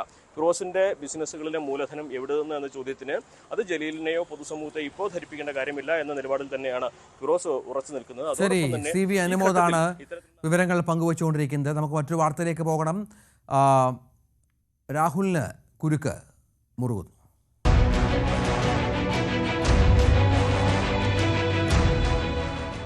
രാഹുൽ മാങ്കൂട്ടത്തിനെതിരെ ഗർഭഛിദ്ര ആരോപണത്തിൽ അന്വേഷണ സംഘത്തിന്റെ നിർണായക കണ്ടെത്തൽ. ഇരയായ യുവതികളിൽ ഒരാൾ അശാസ്ത്രീയമായി ഗർഭം അലസിപ്പിച്ചു. നിർബന്ധത്തെ തുടർന്ന് ഗർഭഛിദ്രം നടത്താൻ ഗുളിക കഴിച്ചു. രക്തസ്രാവം അനിയന്ത്രിതമായി. തുടർന്ന് തലസ്ഥാന സ്വകാര്യ ആശുപത്രിയിൽ ചികിത്സ തേടി എന്നുള്ളതിനൊക്കെ ക്രൈംബ്രാഞ്ചിന് തെളിവ് ലഭിച്ച ഒരു പശ്ചാത്തലമുണ്ട്. വിനോദ്, രാഹുലിനെതിരെ തെളിവുകൾ ശേഖരിക്കാനുള്ള ധൃതിയിലാണ് അന്വേഷണ സംഘം. നമുക്കറിയാം, അവിടെ ഇത്തരം കാര്യങ്ങൾ കൂടി വരുമ്പോൾ കുറച്ചുകൂടി വ്യക്തത വരുന്നുണ്ടോ? പക്ഷേ ഒരു പ്രശ്നമുള്ളത്, ഈ പറഞ്ഞ ആളുകൾ ആരും മൊഴി നൽകാൻ തയ്യാറാവുന്നില്ല. അത് രാഹുൽ രക്ഷയാകുന്നുണ്ടോ? രഞ്ജിത്ത്, വളരെ സുപ്രധാനമായ ചില വിവരങ്ങൾ അന്വേഷണ സംഘം ശേഖരിച്ചു. ആ വിവരമാണ് ഇപ്പോൾ പുറത്തു വന്നിട്ടുള്ളത്. ഈ ഗർഭചിത്രം നടത്തി അതിന് നൽകിയ ഗുളികകൾ, അതിൻ്റെ വിവരമടക്കമാണ് ഇപ്പോൾ അന്വേഷണ സംഘത്തിന് ലഭിച്ചിട്ടുള്ളത്. മെഫിപ്രസ്റ്റോൺ, അതോടൊപ്പം തന്നെ മിസോപ്രോസ്റ്റോൾ എന്ന് പറയുന്ന ഈ 2 ഗുളികകൾ ഇത് നൽകി എന്നതാണ്. ഏതാണ്ട് 4 മാസത്തോളം ആകുമ്പോഴാണ് ഈ കുഞ്ഞിൻ്റെ വളർച്ച 4 മാസത്തോളം ആകുമ്പോഴാണ് ഇങ്ങനെ ഗർഭഛിദ്രത്തിന് ശ്രമിച്ചത്. അതുകൊണ്ട് തന്നെ ആ യുവതിയുടെ ആരോഗ്യനില വളരെ മോശമാകുന്ന നിലയുണ്ടായി. പിന്നീട് തിരുവനന്തപുരത്ത് തന്നെ ഒരു ആശുപത്രിയിൽ ചികിത്സ തേടിയെന്ന വിവരം കൂടി വരുന്നുണ്ട്. ഏതായിരുന്നാലും ഇതുവരെ രഞ്ജിത്ത് സൂചിപ്പിച്ചതുപോലെ തന്നെ പരാതി നൽകാൻ ആരും തയ്യാറായിട്ടില്ല. 1-ൽ കൂടുതൽ യുവതികളുണ്ട് എന്ന വിവരമാണ് പുറത്തു വന്നത്. പക്ഷേ ഇവരാരും തന്നെ ഇതുവരെ പരാതി നൽകാൻ തയ്യാറായിട്ടില്ല. നേരിട്ട് ഇപ്പോൾ ഈ അന്വേഷണ സംഘത്തെ രൂപീകരിച്ചെങ്കിലും ക്രൈംബ്രാഞ്ചിന് മുന്നിലേക്ക് എത്താനോ അങ്ങനെ ഒരു പരാതി നൽകാനോ തീരുമാനിച്ചിട്ടില്ല. പക്ഷേ ഓഡിയോ ക്ലിപ്പ് ഉൾപ്പെടെയുള്ള കാര്യങ്ങൾ പുറത്തു വന്നത് കോൺഗ്രസ് നേതൃത്വത്തിന് മുന്നിലുണ്ട്. ഇന്നും അജയ് തറയിൽ ഉൾപ്പെടെയുള്ള നേതാക്കളുടെ വാക്കുകൾ അതുതന്നെയാണ് വ്യക്തമാക്കിയത്. ഈ സ്വഭാവ ദൂഷ്യമുള്ള ആളുകൾ അല്ലെങ്കിൽ അഴിമതിക്കാരായ ആളുകളെ കോൺഗ്രസിൽ വെച്ച് ഉറപ്പിക്കാൻ കഴിയില്ല എന്നൊരു നിലപാടാണ്. മാത്രമല്ല, ഇപ്പോൾ കോൺഗ്രസിനുള്ളിൽ ഉള്ള ഒരു പ്രശ്നം, VD സതീശനും രമേശ് ചെന്നിത്തലയും അടക്കമുള്ള നേതാക്കൾ വലിയ രീതിയിൽ സോഷ്യൽ മീഡിയയുടെ ആക്രമണം നേരിടുന്നുണ്ട്. മാങ്കൂട്ടത്തിന് വേണ്ടി ഏതാണ്ട് 25ഓളം ഹാൻഡിലുകൾ പ്രവർത്തിക്കുന്നുവെന്നാണ് മനസ്സിലാക്കുന്നത്. ഈ സോഷ്യൽ മീഡിയ ഹാൻഡിലുകളിൽ നിന്ന് ഇങ്ങനെ മുതിർന്ന നേതാക്കൾക്കെതിരെ വ്യാപകമായ ആരോപണം അല്ലെങ്കിൽ അവരെ അധിക്ഷേപിച്ചുകൊണ്ടുള്ള പോസ്റ്റുകൾ വരുന്നു എന്നത് തന്നെയാണ്. അതുകൊണ്ട് തന്നെയാണ് ഈ നേതാക്കളുടെ വാക്കുകൾ കൂടുതൽ പ്രസക്തമാകുന്നതും. സോഷ്യൽ മീഡിയ നോക്കി രാഷ്ട്രീയ പ്രവർത്തനം നടത്താൻ കഴിയില്ല. സാധാരണ കോൺഗ്രസ് പ്രവർത്തകരുടെ അധ്വാനവും പ്രയത്നവുമുണ്ട്. ഈ 10 വർഷമായി നടക്കുന്ന കോൺഗ്രസ് പ്രവർത്തകർ നടത്തുന്ന ഈ LDF സർക്കാരിനെതിരെ നടത്തുന്ന സമരങ്ങളുണ്ട്. ഇതിൻ്റെയൊക്കെ തന്നെ മൂല്യം തകർത്ത് കളയുന്ന തരത്തിലേക്ക് സോഷ്യൽ മീഡിയയിലെ ഇത്തരം പ്രവർത്തനങ്ങൾ പോയാൽ അത് നോക്കി നിൽക്കാൻ കഴിയില്ല. ഇന്നിപ്പോൾ എറണാകുളം DCC പ്രസിഡന്റിൻ്റെ ഭാഗത്ത് നിന്നടക്കം അങ്ങനെയുള്ള പരാമർശങ്ങൾ, അതായത് ഈ തരത്തിൽ തെറ്റായ പ്രചരണങ്ങൾ നടത്തിയാൽ, നേതൃത്വത്തിനെതിരെ സോഷ്യൽ മീഡിയയിൽ ക്യാമ്പയിൻ നടത്തിയാൽ കർശനമായ നടപടി ഉണ്ടാകുമെന്ന് ഷിയാസ് ഉൾപ്പെടെയുള്ള നേതാക്കൾ, യുവ നേതാക്കൾ പോലും അത് പറയുന്ന തരത്തിലേക്ക് കാര്യങ്ങൾ എത്തുന്നുണ്ട്. ഏതായിരുന്നാലും കോൺഗ്രസിൽ വലിയ തർക്കങ്ങളിലേക്ക് പോകുന്ന, അല്ലെങ്കിൽ ഇനി വരും ദിവസങ്ങളിൽ ഈ ഗ്രൂപ്പ് സമവാക്യങ്ങൾ പോലും മാറി മറിയുന്ന നിലയിലേക്ക് ഇത് പോകും എന്ന കാര്യം ഉറപ്പാണ്. തീർച്ചയായും അതാണ് സാഹചര്യം. കോൺഗ്രസിൽ ഇത് എന്ത് അനിശ്ചിതത്വം ഉണ്ടാക്കുമെന്ന് കാത്തിരുന്ന് കാണാം. തിങ്കളാഴ്ച നിയമസഭാ സമ്മേളനം തുടങ്ങുകയാണ്. അവിടെ രാഹുൽ പങ്കെടുക്കുമോ എന്നുള്ള കാര്യത്തിലൊക്കെ ഒരു വ്യക്തത വരുത്തേണ്ടതുണ്ട്. നമുക്ക് നമ്മുടെ പ്രധാനപ്പെട്ട ഒരു പഞ്ച് ഡയലോഗിലേക്ക് പോകാം.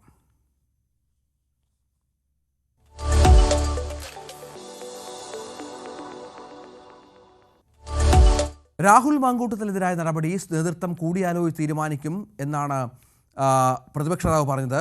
തൻ്റെ തീരുമാനം മാത്രമല്ല, എല്ലാവരും ചേർന്നാണ് ഇപ്പോഴുള്ള കാര്യങ്ങൾ തീരുമാനിച്ചതെന്നും പ്രതിപക്ഷ നേതാവ് പറഞ്ഞു.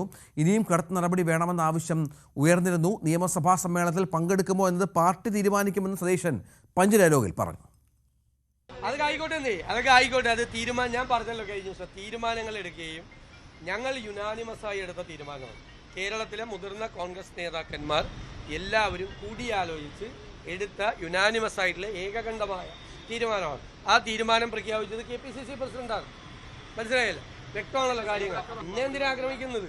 എല്ലാ കോൺഗ്രസ് നേതാക്കന്മാരും അവരുടെ ബോധ്യങ്ങളിൽ നിന്ന് ആലോചിച്ചെടുത്ത ഏകകണ്ഠമായ തീരുമാനമാണ്.